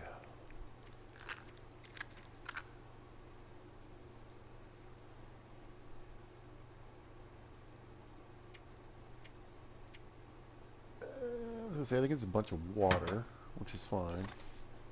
I'll leave a little of that here for me as well.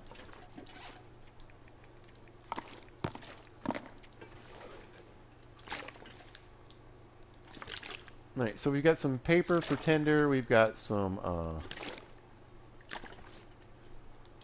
books here and some firewood to start a fire. We got a pot belly with a 1 burner, a bed. You can't. I guess I would consider this one of those indoor-outdoor spaces. But I don't need to carry any of that other stuff with me.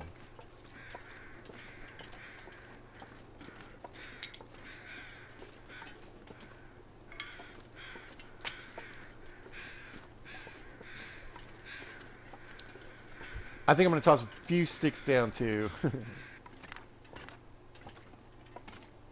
Here. Let's do some smart stuff here. We'll leave myself 2 pieces of cedar.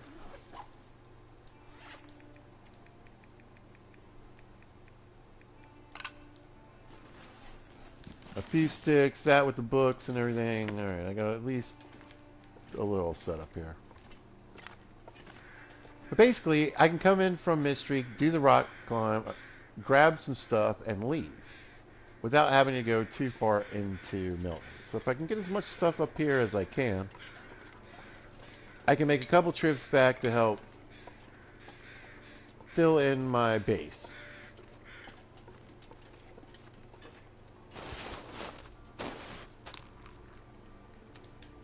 It's getting a little dark, but I think I got enough light to get our first little bit of mapping here. We're up kind of high. So we got a nice little bit. Oh, there's a ptarmigan nest right there. It shows us. Perfect. But I'm going to run back to the little shack and see if there's any coal in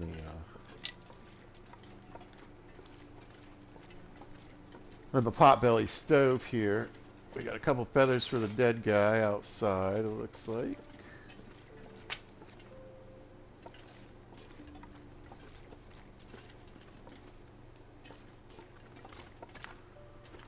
Because on a clear night you can map as well. Right. Into the stove, take charcoal. We got what? 2 pieces. Nice. It's kind of foggy though, so I don't know how it's going to work. I might give it a shot. We'll see when I get down here a little further to the next little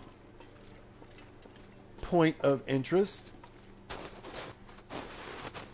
Now, I haven't done much with the acorns, but we'll do some over here, because again, I got that 6-burner stove. But, well, oh, I need to find a hammer. I'll probably find a hammer here.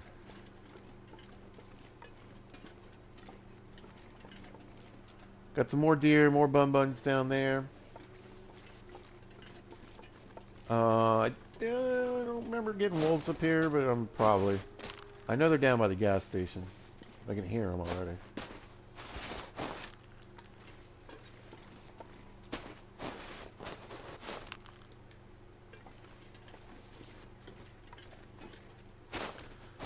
But I could just cook these acorns up and it'll make them prepared acorns. And every time I do that, it's going to give me just a little bit of cooking score. So it's another way to kind of geek up your cooking score there. And if I can find a hammer, I can grind them into grounds and I can make acorn tea, coffee.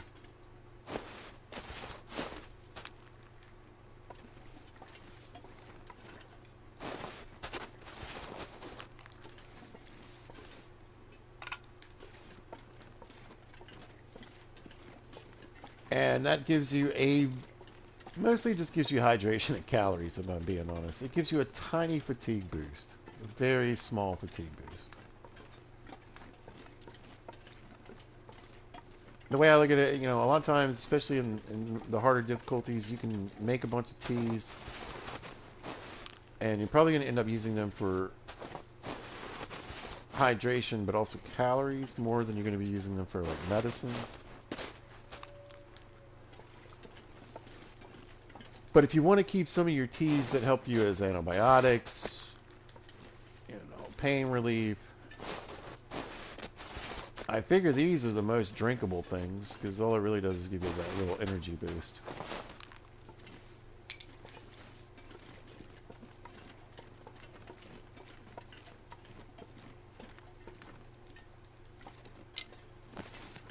But even if I don't find a hammer, and actually the other thing is too, all right, so grinding them up and making them into coffees. The grounds are extremely heavy, and so are the individual coffees.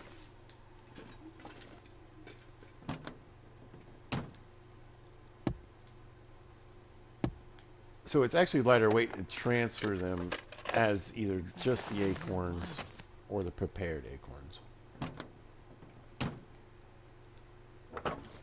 Got a car battery that can come in use. You need those to do the signal towers, and you also need these to make bullets. 33 pounds though, so just leave them where they are until you need them. Alright, so we're headed up over here to the gas station. Now, just to let you know, Milton also has quite a bit of wolves.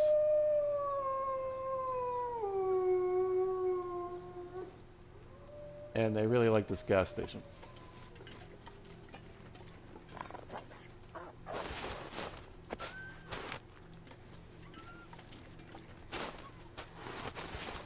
But we have made it to the Orchid gas station tonight.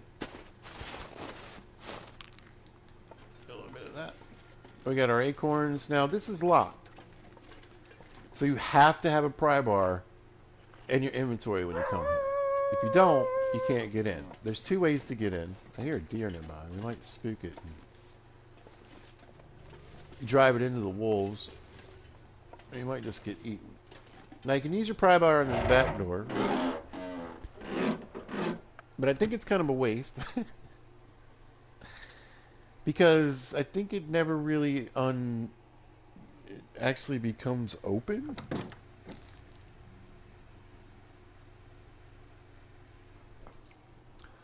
But we made it to the convenience store.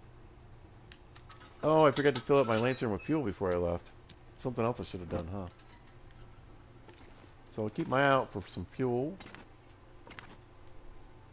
And flares. I'll grab this toilet water.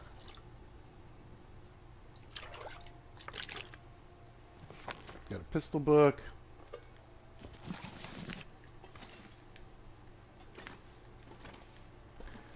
Got some bullets.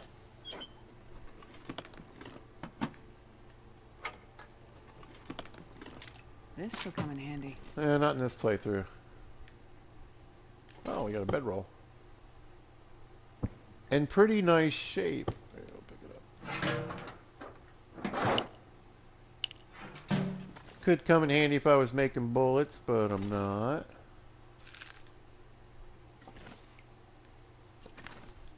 You want to look for food? We got some more water here. Coffee you can sometimes find in here. It's just a little convenience gas station, you know. I love how old this game is because in the apocalypse they're like, milk is $6. I guess we're all living in the apocalypse then, huh? These coolers can be alright. Now sometimes they'll have something like a fish or some meat in them. You know, obviously check how good it is before you eat it. There we go, we found some oatmeal. We can start making some oatmeal. They're not in good shape.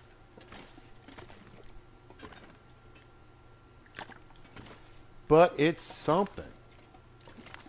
There's the Go energy drink. You can drink this and get a good boost of energy. They're okay. They can keep you from being, well, they can help you get up a rope. Or run away from bad guys.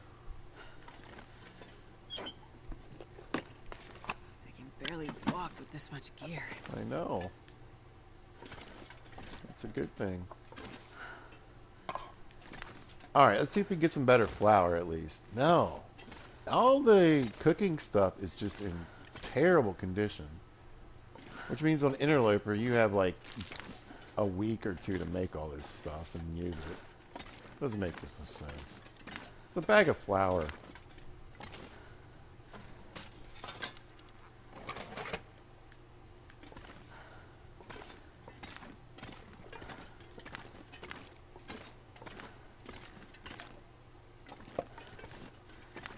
And basically I'm going to do the same thing I did up top there.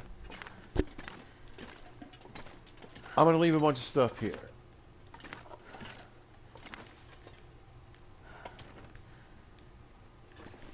And I can get it when I come back.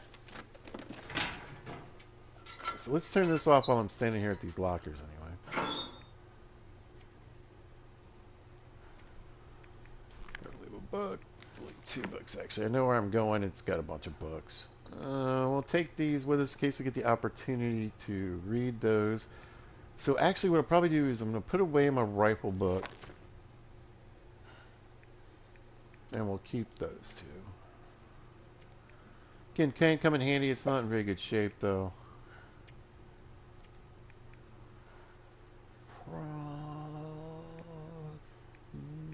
I'll keep that.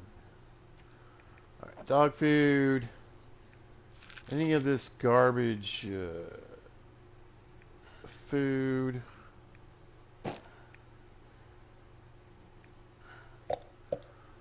Actually get rid of the higher end sodas, so I'll drink these. Again, if it's below 75%, don't eat the sardines.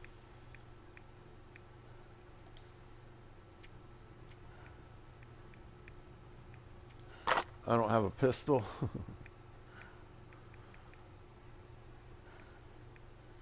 I wonder...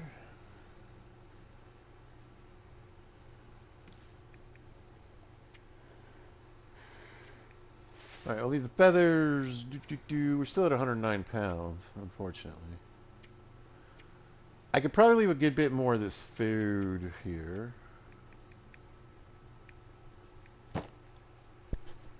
I should definitely come across some.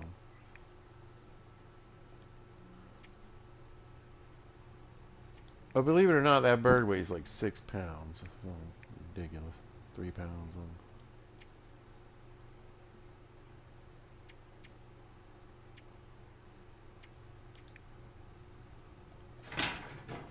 Alright, let's check the other lockers real quick. I think I can use this. Oh, there we go. So that's going to increase my warmth tremendously. These are the best socks you can get in the game. You can't get them in Interloper.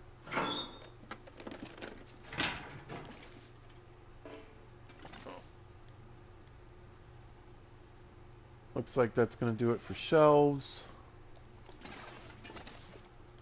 And then, just like I did in that other spot, we're going to leave a little bit of sticks.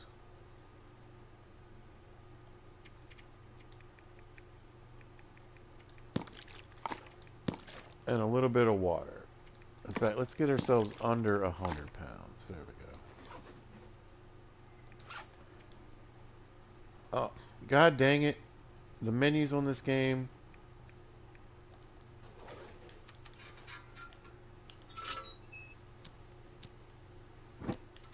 Anyway, I just wasted that coffee.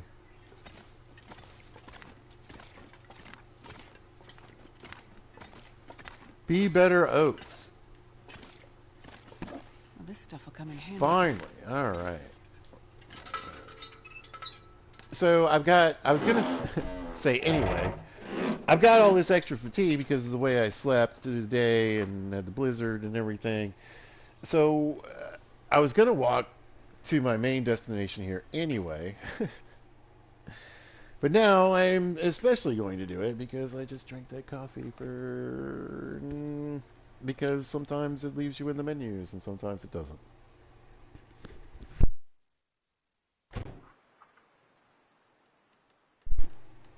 I mean, it's not convenient. I don't understand why you would have two ways to do one thing. Especially one that'll make you... And what it often will make you do is eat raw meat. Alright, so I did grab the spray paint. We've done a little bit with it. But I thought it might be cool to put a mark down and show you what it does. So we'll put a X here that says we've searched this place. And there we go. If it was brighter, it would have shown up on the map. It will still show up on the map once I get some charcoal and map it. But we're going to follow this road. So again, I always try to show you where we came from. So we started up there. That's where the rope climb brought us to. We hit that little cabin, that little ranger's area. And we worked our way down the hill to the gas station. Walked out of the front of the gas station. There is some stuff we'll check out before we leave in this area, but not much. There really isn't much this way. And then we're just going to take the road into town.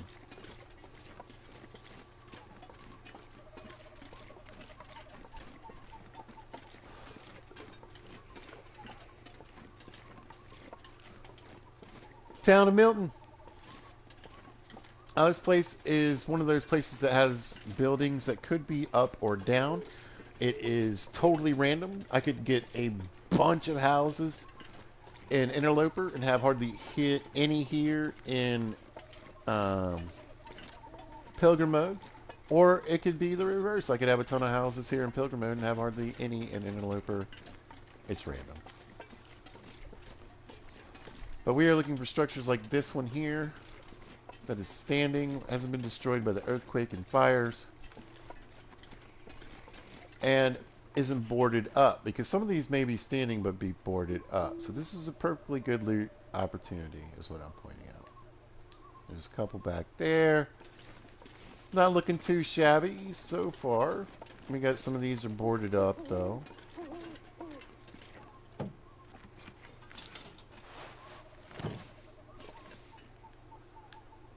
Honestly, it's kind of hard to see in there.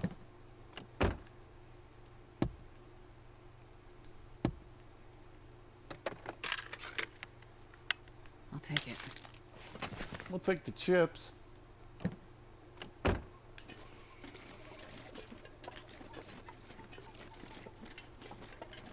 Town of Milton. So as you can see, we've got a lot of structures up, but a lot of them are boarded up. So it's not looking too great. I've only seen 2 that I can access so far. Right, yeah. So yeah, it doesn't look like I scored too well. This one's open. The bank and the post office are always open. Oh man, yeah, I don't look good. I didn't score very well at all. Oh, no. Okay, so 2 back here are open. Alright.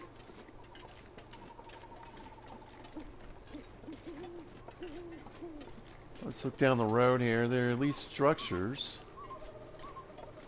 First one's boarded up. Now, I want to let you know that Mountain Town is a dangerous place. There are quite a few wolves here. I wouldn't say it's as bad as some others. In fact, this is sort of another area that they recommend people start in. But there can be tons of wolves all over this town. But I want to make my life a little easier ahead of time. So broken. Nope, there's one down below. This one looks boarded up behind me. Yep. Church is always burned down.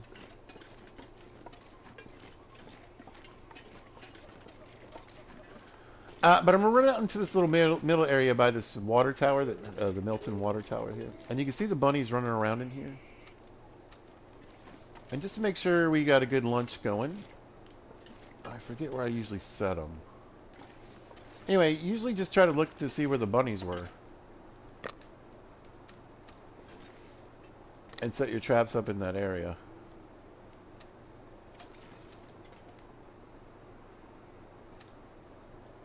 Oh, that's right. I only brought 2. Okay. So maybe we'll find a rabbit in there in the morning. We can grab some mushrooms.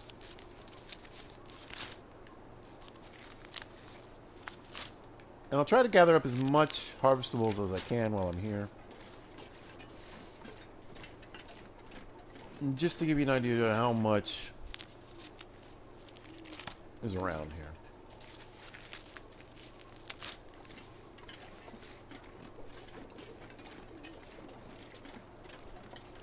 Hey, bunnies. But there we go. We got a few teas. We got some snares down. If we didn't have, let's say you're playing on a harder level, and you don't have a pocket full of potato chips and sodas. There they are. I knew they had to be around. They love this place.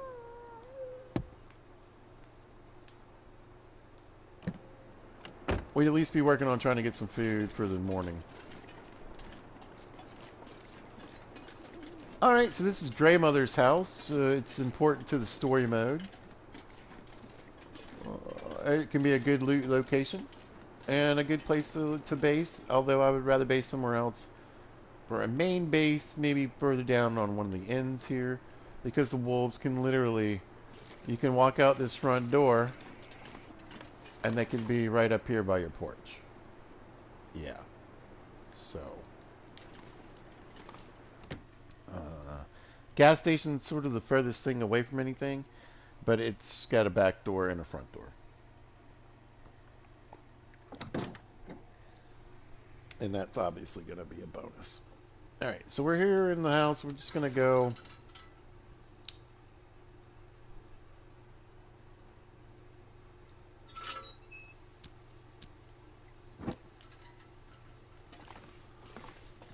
have a quick look around.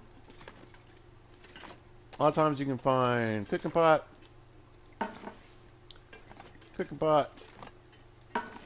could be a frying pan around. We got some food, carrots, potatoes. Here we go. This'll come in handy. Finally, some good flour. What about you? Nope. But we've only got a good bag of flour and a good bag of oats. There's a frying pan. And you can see our 6 burners here.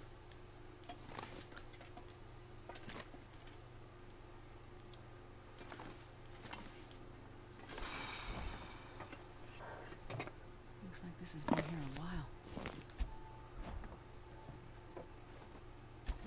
We got some broth.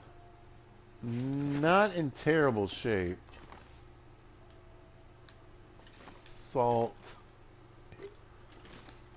So we got all the goodies for cooking. A quick look around. I was hoping for some firewood on the floor. Another cooking pot. You can cook in the fireplace if you'd like. But again, I would use this sucker right here.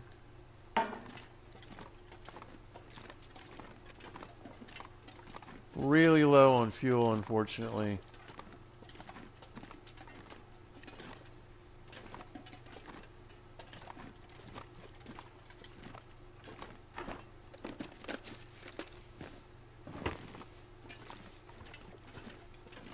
Hey. Wonder if the owner's around. Got a pistol, y'all. Now, another thing I like to do, if I find a random pistol or a rifle in a different region, if I can get it worked up and cleaned up a little bit, I can leave it here, and that way the next time I come here, I'll have a pistol.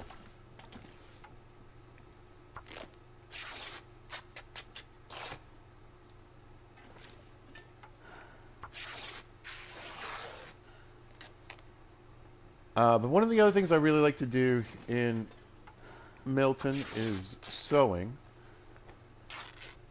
especially on a lower difficulty. So here in Pilgrim mode, we should find a good bit of clothing around this I'm town. not going to be able to carry this load for much longer. And even though we don't necessarily need it all, right?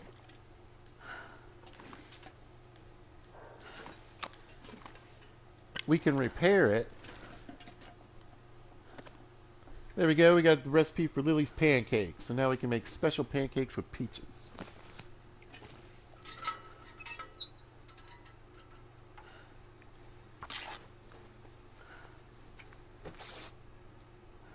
So I want to gather up as much cloth as I can. And you always want to look behind this blanket. What did we get? We got a... Oh, nice. Cured This maple stuff will come sapling. in handy.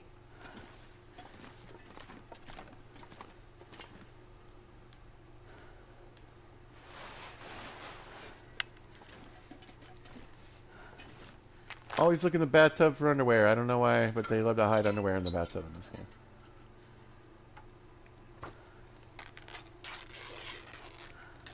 But I'm going to grab this last little bit of cloth, and that way I'll have plenty of cloth to start sewing. And I'm using my time wisely because I had all that extra fatigue. But now we're going to waddle over to the bed.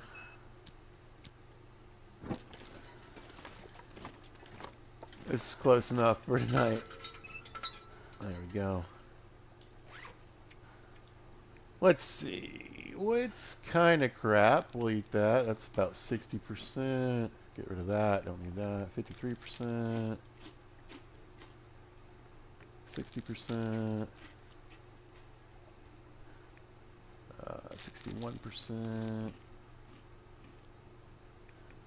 think I got some crap sodas around 50.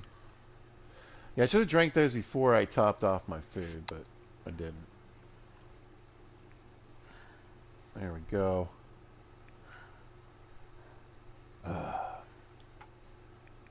This just takes so long. But honestly, I'd rather just have it done.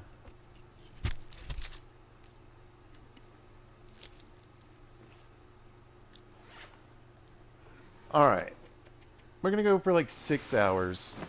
I'm thinking it's going to be close to noon-ish by the time I wake up here.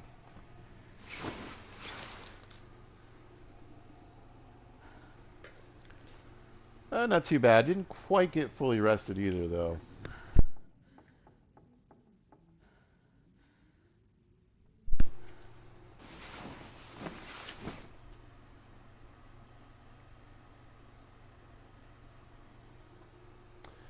Poor Astrid, she's already huffing and puffing just from standing around holding 100 pounds of weight, 114 pounds of weight. We're almost to the max. She's almost to the point where she won't be able to move anymore.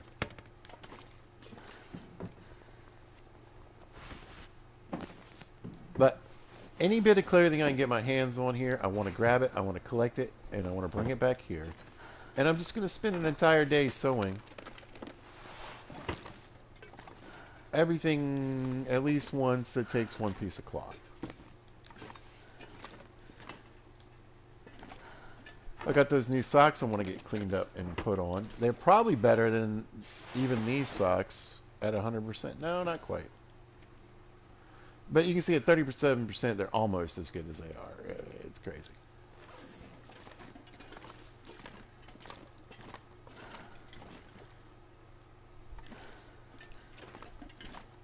Make sure I didn't miss anything else in here.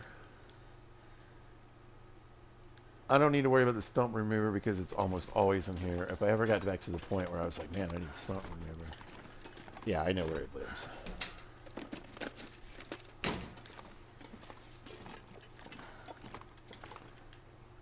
And like I said, all these little things like this that are lightweight, they take one piece of cloth to fix.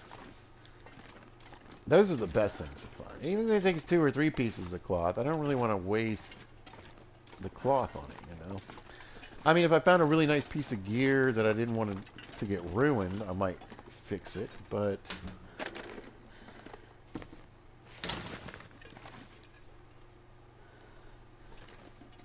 There we go. This will come in handy. Not too much use. All right, so we got a little bit of leather. In case I come across those leather gauntlets or the aviator's cap. Sometimes you can find a rifle right here on a rifle rack. Isn't that crazy? Right.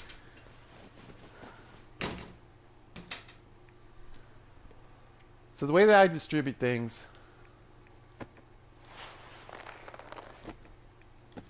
here is all clothing is going to go in this cabinet. And I could end up with quite a lot. We're going to throw all the cloth in there and leather as well. And that's the clothes cabinet. Everything else I usually dump into this fridge. We got the freezer. I'm going to throw all the food goods in here that I'm not using. Stuff I might want to cook later.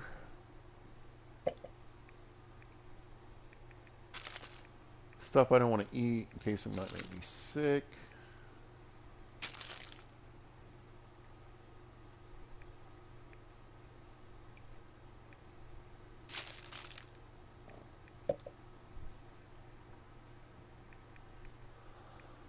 That's probably more than enough for today, actually.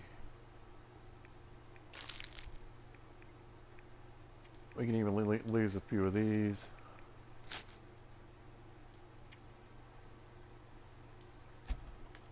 And then we'll pop down to the fridge and pretty much throw the rest of the crap in here.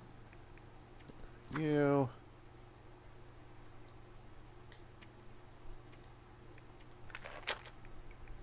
Yeah, I probably won't be needing the teas, so we'll toss those in there.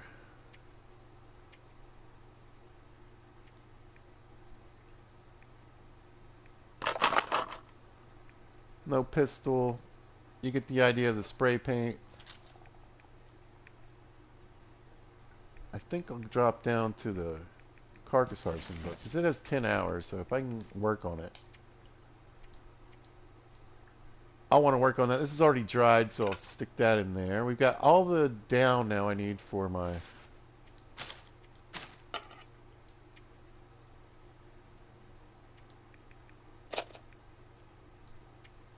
improvised insulation, and that's pretty much just going to leave all that water I picked up and some meat.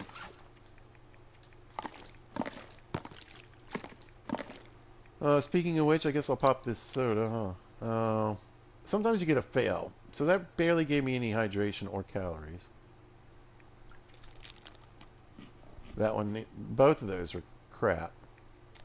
Let's see. Yeah, that one actually gave me some food.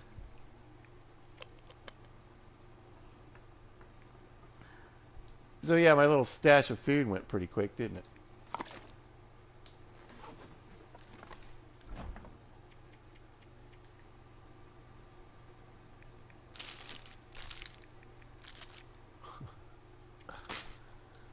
Come back to me! Alright. Good on that, good on that. Got my stuff. Yes, I do. Yeah. We'll throw the acorns. I should have thrown them in here with the rest of the food there. Alright, we're about to traveling weight, I'd say. Got a little extra. Alright, let's pop out the door.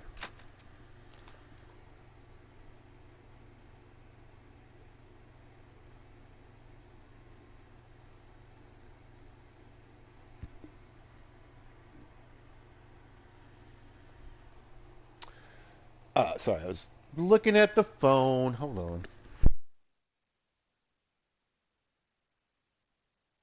I'm going to take a quick minute to text.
Alright, yeah, I'm almost back. Actually needed to take a little more communication than a text. Hold on one more second.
Alright, that should do it. Alright. Cold fusion. I'll just finish them up. You spend a total of 100 days outside. You're now less susceptible to the cold and get a permanent 4-degree bonus to air temperature. Once you get this, an interloper, you get to choose two. That's usually one of the two that I pick. Book smarts, you get an extra little bit from reading books, and then straight to the heart. Unfortunately, it got broken for me, but you can see we're kind of building it back up, I suppose. But yeah, I had a glitch and I lost all my badges, everything. But I went and put in some old saves and had everything come back except for the end there. All right. Cheryl, it's day 2 in Milton. Pizza, what should we do? Obviously loot all this town, right? Wrong. All right, we're going for a walk. Go this way. The nice thing is, for a good bit of it, we shouldn't have any problems with wolves. We just went out of the back of Gray Mama's house.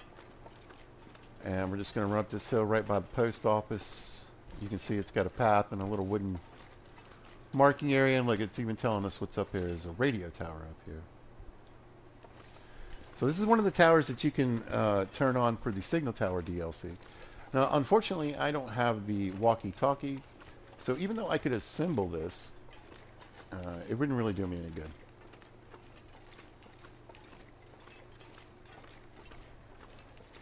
But you do need a 33-pound car battery. And what did we find in that truck up there?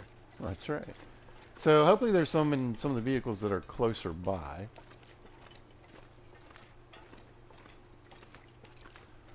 And I mentioned at the very start of this series, you know, I think everybody needs to start in the Forsaken Airfield, unfortunately now. To get the walkie-talkie if you want to be, I mean, you pretty much have to. So, I mean, they're kind of sticking you in a position where if you want to be able to do everything in the game that's in survival mode or whatever, if you don't want to take the long walk there and the long walk back, we're going to start passing some of these hundreds of rose hips that we're going to be able to collect on this trip. But unfortunately, no. Fortunately, I have the forethought to leave them there, and I will collect them on the way back. We're up here at the radio tower, a great place to do your charcoal. And we've got a piece. And also, if I can find it, there's a Polaroid. Now, if I bring the Polaroid up to this scenic view, you can see, it will make a huge, huge portion of the map, most of the map, open up. But I don't have it. But we are up pretty high, so let's see what we can get. There you go. And there we go. We got the radio tower, and we got some of the buildings down in Milton. There's Gray Mama's house. That's our base right there. And we just followed this little road up to this path, which brought us here to the radio tower. Alright, so we got one more piece of charcoal. Unfortunately, I didn't check, but eventually I'm going to be able to come to a campfire that may have.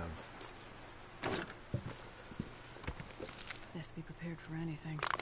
Oh, there we go. Yay. Alright, so that is a radio tower. This is for the signal tower. And you just open it up here. And you need 5 pieces of scrap metal to repair the metal parts. You need 3 fuses,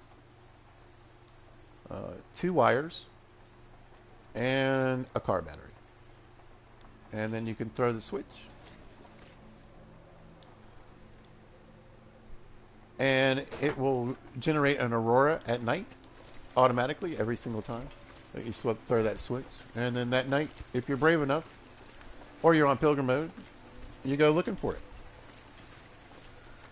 You turn your walkie-talkie on and it'll lead you to some treasures. No wolves in here though to worry about. Not yet.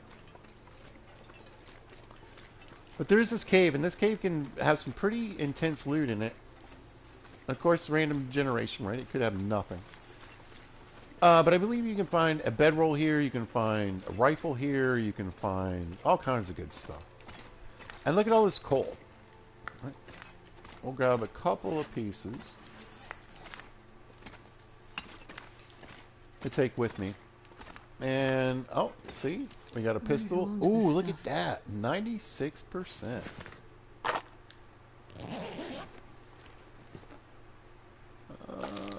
And some poisonous food. So we've already found 2 pistols here. Anyway, I'm probably going to, instead of leaving it in the cave because I don't really have another reason to come and walk back down in there. I mean, the weather could end up forcing me in there. But I'm just going to leave the pistol out here in the middle of this path.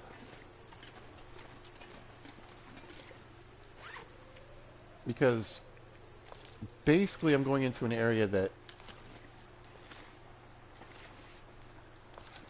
the only way out is the way we came in. Wait. This one, yeah. All right. Oh, awesome. It had a ton of fuel in it. Oh, you know what else I can lose too? Jeez. I need to walk around with some ptarmigan in my pocket. Right. So we hit our first little pond. These are great. We've got deer in here, rabbits in here. A lot of sticks. There's cattails for 150 calories and a way to start a fire. We got rose hips, old man's lichen. I mean, it's fantastic. Oh look, we got a deer carcass too. So there's meat. You don't even have to hunt. You could also pick up spare deer skin and guts for crafting. I might actually do that on the way back. Obviously, you can remember, don't click on it if you want it to be a feather farm. If I click on it, it's going to start to deteriorate. But again, we'll pass all these rose hips. We'll get them on the way out.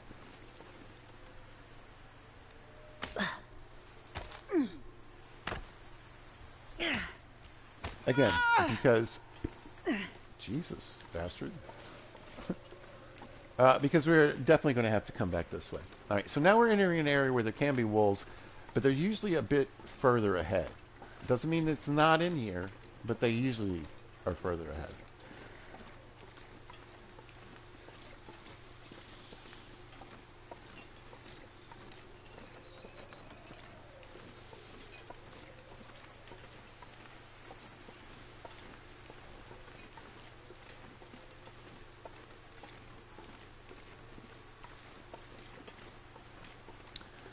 So this path, again, it's linear.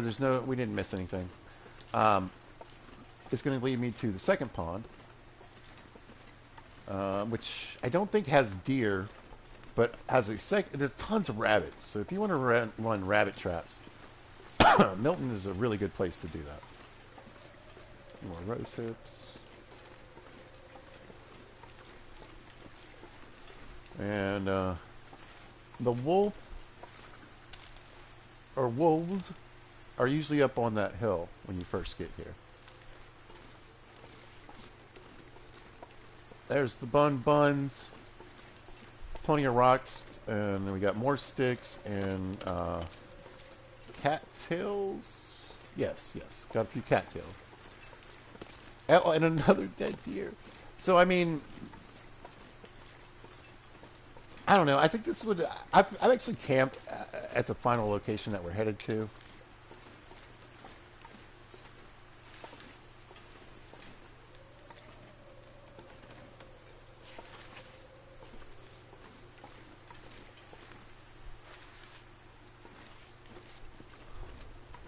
Just to kind of hang out.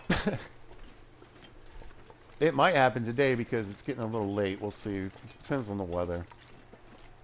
But I haven't heard any of woos.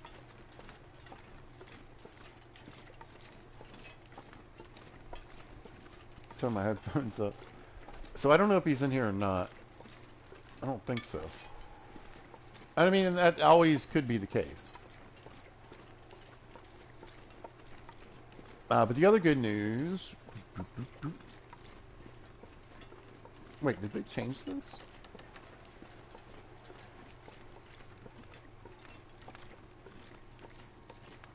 No. Wait, okay, yeah. No, they didn't. All right.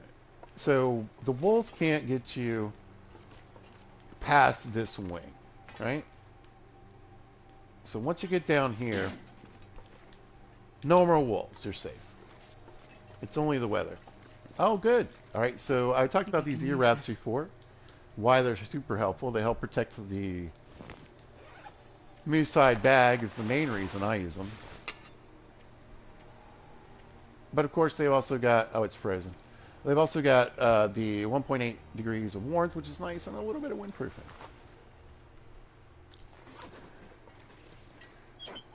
Now, with two of them, again, I can leave some of this stuff here. I can walk around with two, and then one, if it gets completely soaked or frozen, I can take that off and cover up with the other one.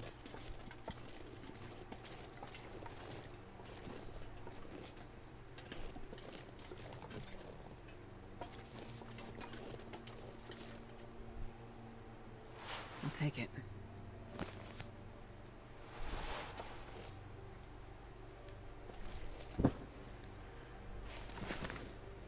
Well, they're trying to give me everything here.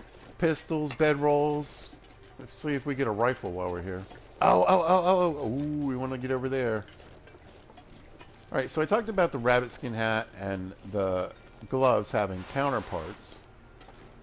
And that's this right here, the aviator's cap. It takes leather to repair. But if we run over to it real quick, again, it's frozen, it's in bad shape. But, again, I think, yeah, same waterproofing. It weighs a little more, actually. But I know it has better windproofing. It may have a little better heat. I'm not sure on that one. I know it has better windproofing. But the good news is that it only takes a piece of leather to repair. So once I get this repaired up, I can repair this while I'm wandering around. That's a good plan. I probably am going to drop off this...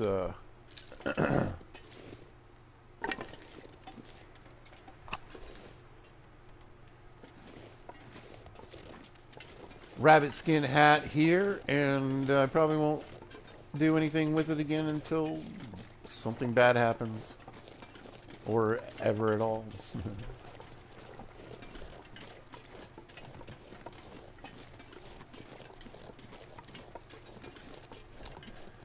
So, you know, remember, you know, in stalker mode and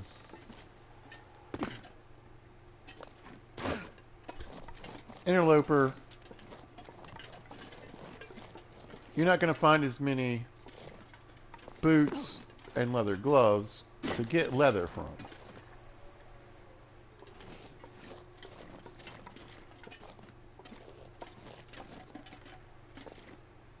So eventually wearing all skins is just going to be the best idea. I'm not sure I can carry much more. I know, Aster. Alright. So we got another deer, again, feather farm. We could get some skins. We've had we passed 3 deer carcasses, so that's enough to make the boots or the pants. Clear day, opportunities to get them. Again, no wolves in here. So I can start a little fire, thaw them out, and pull them apart with my hands, or start carving with my knife. I'm not even cold, so I could just go ahead and carve it up.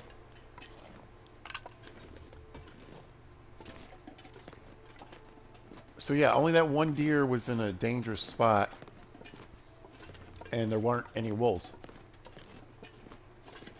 So this is the end of the line, and we're here because mainly this crate right here. And I just really wanted to show you guys. Now this place is important in story mode, but other than that, the only real good reason to come here is breaking open this crate. Now, there can be some other loot and some of these other things, you know, but for the most part, we want to open that one, and I'll tell you why here in a second. We got a little cave. This is an old abandoned bear cave, right? So you can get out of the wind. It's not, you see I'm not slowing down. It's not a real cave. I can't get warmer in the back. But it does have a bed. It gives you the 3.6 degrees of warmth. It's not like a bed. It's just a bed of like, it's like what the bear was sleeping on. And a campfire. A little bit of wood. Alright. But the reason this crate is so important is that there's a chance for you to get a pair of pants. It could be a pair of crappy jeans, or it could be a pair of snow pants, which we've talked about as being the best synthetic pants you can get your hands on in the game. And there they are, folks, and that's why you come here, and you want to get here as quickly as possible. Look at the condition they're in. They're going to go to ruin fairly quickly out here. So I made a beeline to get here. I made a point to get here as quickly as possible to pick that stuff, break that crate, and get my opportunity to get that stuff. Also, there's always a good chance that you might find... Nobody needs this anymore. A jerry can. That's right. It's not in good shape, but it has nearly 5.5 pounds of fuel in it. And now, my friends, is when we start collecting the rose hips.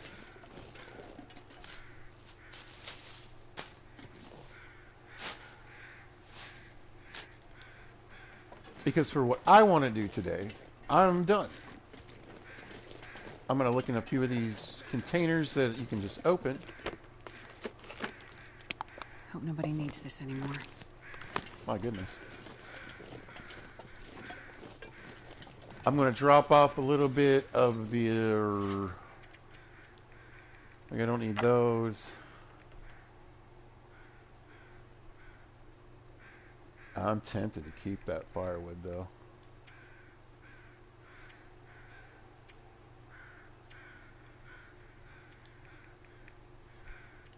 Might as well top off this.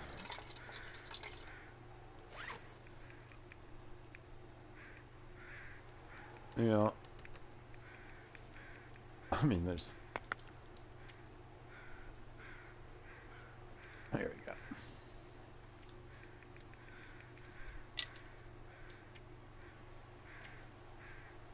Where are we at? We're looking a little hungry, I see. What kind of crap food do we have to eat today? This candy bar looks like... It's time for it to go, and we'll get a big swig of water. Leave enough in case I end up needing a tea or a coffee. I'm going to drop a pound, 2 pounds. I'm just under 100.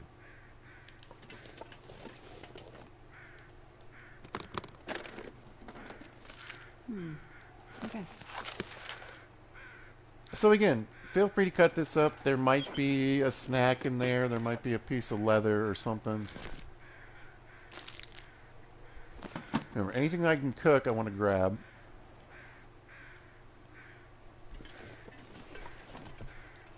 If you've got the time, if you've got the patience, if you've got the warmth. I mean, you can break down every crate in the dam, in the maintenance area, in Broken Railroad, and some of these other places.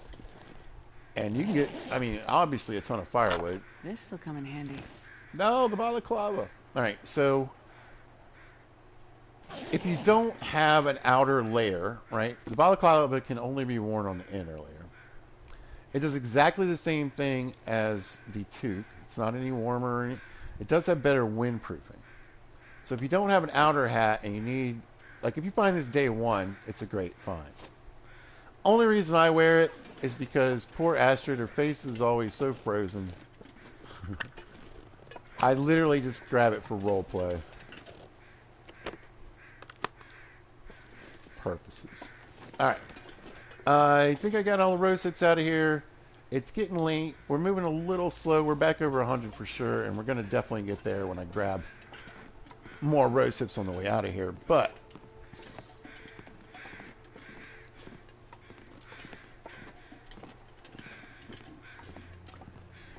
it is certainly nice to find the planned objective. How about that?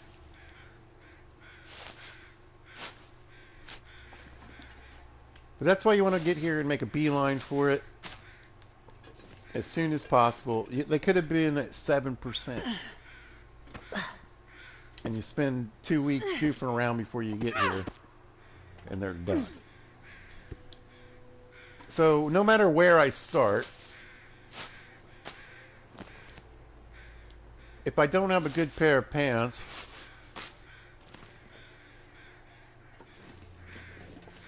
by the time I get to Mystery or wherever, wherever I can finally get close and get here to Milton.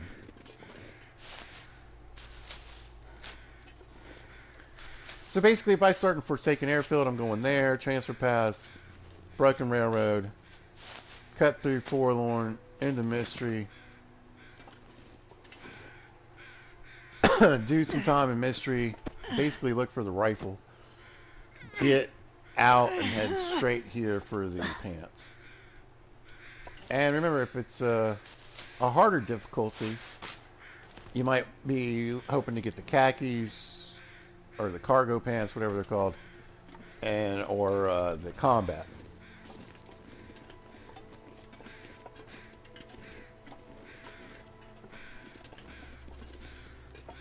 But you can guess these rose hips are stacking up, and you get 8 every time you grab them. So that's why I was saying hundreds. But I believe it takes 24 to make a tea, and maybe like 8 to make a pie.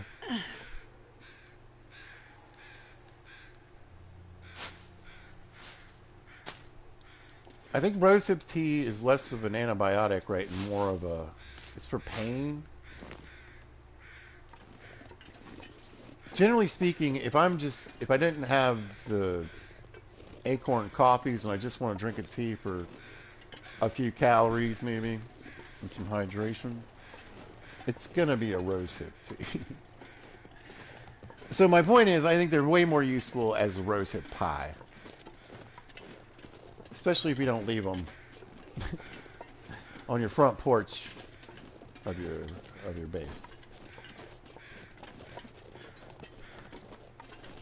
Yeah, like I said, I don't think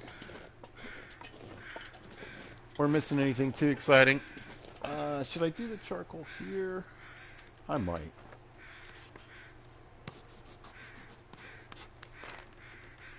I'm up kind of high. I wish I had done it back at the plane. That's what I meant to do. I didn't do the charcoal. I didn't even check the fire for more. Anyway, Wolfie Boy could be up here. I usually try to get in, head to the right, or it'll let me. But I don't think he's here.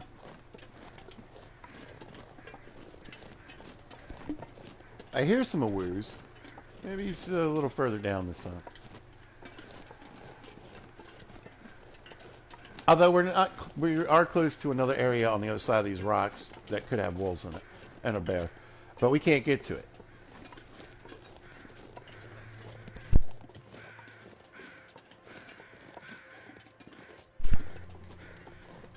Coming this way, it is a one way in, one way out. Now you can get into this area from a different region, and it's back here off this pond. And basically you can come in from up there down that slope and then come down to there. But once you get into this area, you can't leave the same way. I can't go up there now.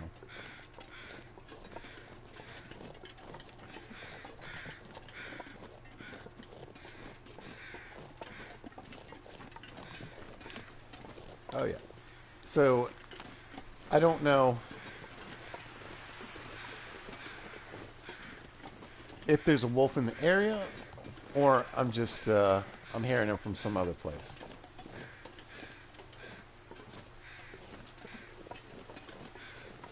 I think the rose hips are a little further on down the hill here. But this whole little walk is just filled with rose hips, and there's tons of other places in this map to get them. Like I said, definitely hands down, rose hip champion, Mountain Town.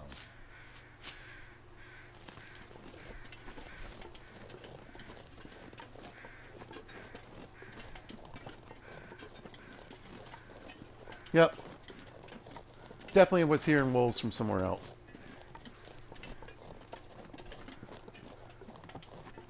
And once we get down like the second little climb, again, we'll be completely safe from any predators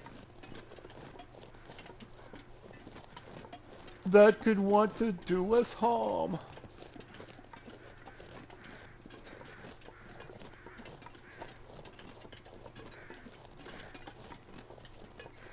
I swear there was more rose hips to this area. I'm just rose hip crazy right now. Give me the rose hips. Is that a cave? I think I might have just found something new. New to me, anyway. What is this?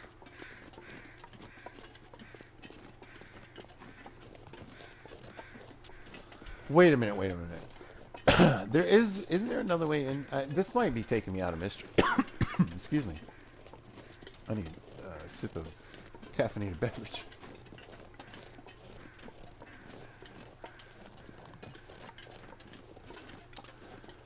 I wish I wasn't so heavy and so fatigued. Yeah, I think maybe this takes me to Forlorn Muskeg. Is that right?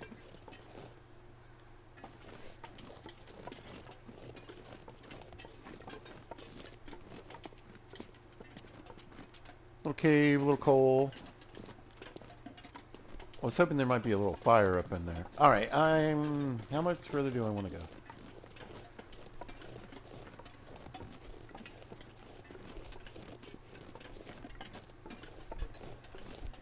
Obviously, I could crash in that cave if I needed. What time is it? About 4:30. I'm probably going to go for maybe 15 more minutes or so.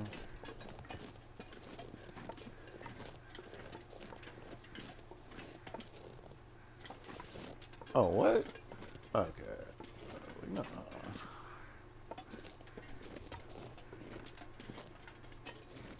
No, I think that's it. Okay. Really?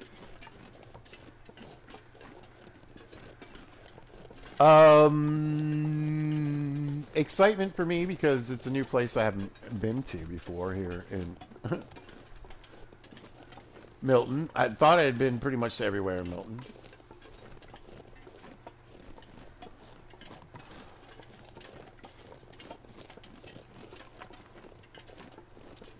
Why do I feel like this used to be a transition? Did they close one up or something? It's just a cave.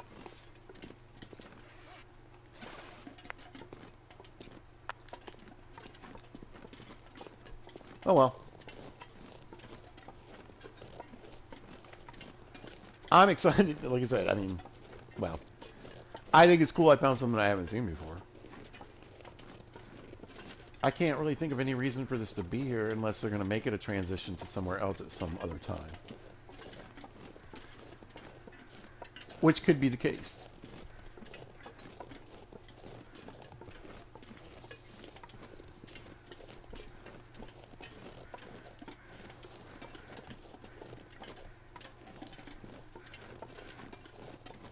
Yeah, I mean,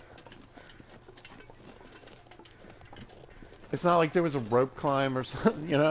I don't know. It's just a weird, I mean, I'm glad I saw it. I'm glad I went back there. I'm glad I know it's there.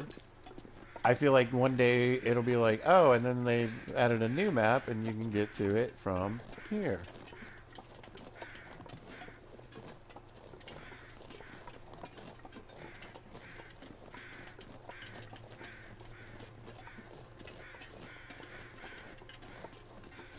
Look at the rose hips.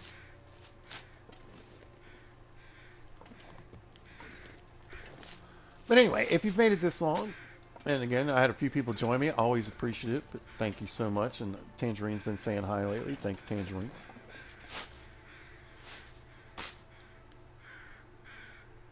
But if you catch us at a later time and you stick it out, it is winding down. I don't know. I might even do. It never works out well though. Like I want to keep playing.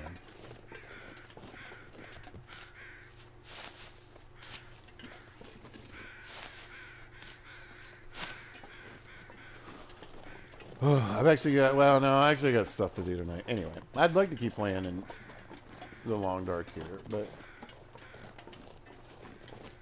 if I put out 2 videos in a day, they don't really get the same amount of views.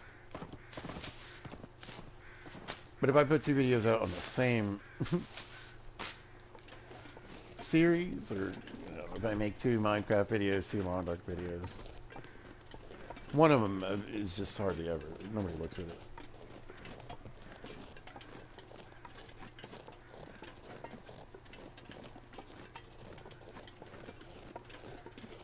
So I'm gonna guess.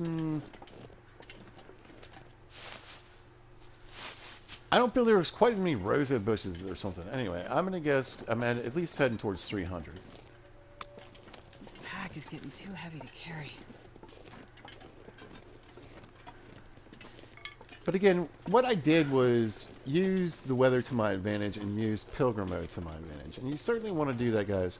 You know, remember that the impetus here is not necessarily to be the toughest survivor in the game on Pilgrim mode. The biggest... I'll just say the smartest thing you can do is learn the maps. Learn where these places are. Learn how to get there. And yeah, the survival stuff, the hints and tips, they're all going to be helpful. Especially things like knowing to use a torch to light a fire instead of using your matches, etc.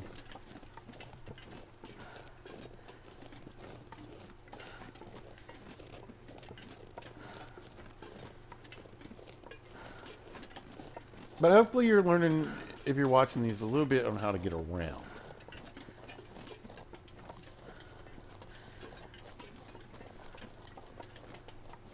Along with the hints and tips. Whoa, whoa, whoa, whoa. Gotta watch that auto walk. Many a player has gone to the long dark because they auto walked off a cliff. Got a nice little downhill pretty much to Grandma's house, or Grandmother's house. So that'll speed things up. Our fatigue is going down, so our carry weight's going down. Or I'm sorry, our fatigue is past the midway point.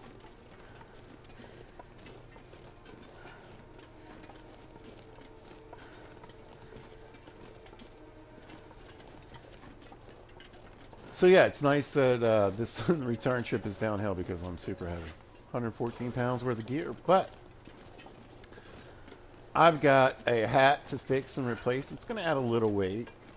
But again, as I wander around, now if I get into any trouble, if I, when if you fall or I get stomped by a moose or chewed on by a bear, and eventually we're going to hopefully kill a bear. Actually, we'll kill a bear here because this is like one of the only places that's guaranteed a bear, even with the low spawn rate.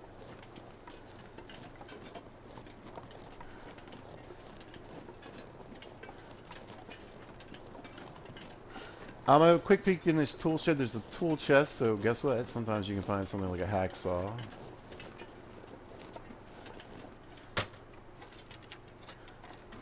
Hacksaws and hammers haven't really been I think I can use this. all over the place. But we've got a lot of looting to Desks, do. but I can't be far behind. This is a big map, but tons of places to loot. I'd say Coastal Highway has maybe the most opportunities to open something and look for something. But we did it. And like I said, so we got the Aviator's Cat, and that's going to replace our, all we just got to do is go inside and let it sit overnight. It'll unfreeze. But we can fix that up, and then that'll replace the rabbit skin. And that way I can just fix it with leather while we're out adventuring. If I find the gauntlets, I'll do the same thing. I'll replace those, and then I'll be just a bit more mobile. Got a second wool ear wrap, so I can keep that in my inventory, and that way I can switch them out. I don't have to wear down my crampons to protect the moose hide bag. But actually, I'll probably switch that out again when I get the improvised insulation, which I can make now. And then we got a second pair of snow pants, which I could put on and get a ton of heat. But I think what I'm going to do is fix them up just to get that sewing and have a backup pair and keep the combat pants, because you can see this is 3.4 degrees and that's 4.4 degrees, so it would add one more degree, but we're talking almost 2 pounds of weight, and I'd rather keep that weight down, especially if I'm going to add on a little hat here, you know what I'm saying? So, and we're carrying an extra almost, well, it's frozen, half a pound of ear wrap. So, and we got the good socks to fix up as well. So already found a ton of good clothing. Oh, the balaclava. So we at least we look a little cooler or warmer, I should say. I mean, look at us. Look at us. This looks like someone that can be out in weather that's, you know, negative 25 degrees. I think we'll be all right. Lots of food, lots of looking. We got pistols. We got all kinds of good stuff. And a ton of looting. So, whether it's tonight, probably not. It might happen. I might go hunting or do something else. But in the future, the next episode, we're going to loot the town. We're going to loot the farm. We're going to look around. We're going to expand our knowledge of Milton, Mountain Town, and our second map, our second region in this Pilgrim playthrough of the Long Dark survival mode. And like I said, the basic thought behind the series is, if you're new, or if you are a beginner, you can learn the maps, learn how the game works, see if you're interested in playing, and basically, you know, get some ideas. Alright, you guys, I gotta go. It's time to make dinner. It's that time of night. And pizza is generally the one that makes dinner, so it's time to get on it. So, anyway, I'd like to thank those guys again for joining in and saying hello. Thank you guys. Always appreciate you guys saying hello. Anytime you catch one of Pizza videos, even if you just happen to glance by, feel free to say hi. You can leave comments. I'll say hello and answer questions. And of course, you guys, just thanks so much for watching and subscribing. Love it. All right, so if you happen to catch this, thanks for watching. I appreciate it. If you see this at a later date or time, thanks for watching. I really hope you guys are having a great day, and y'all be good to each other.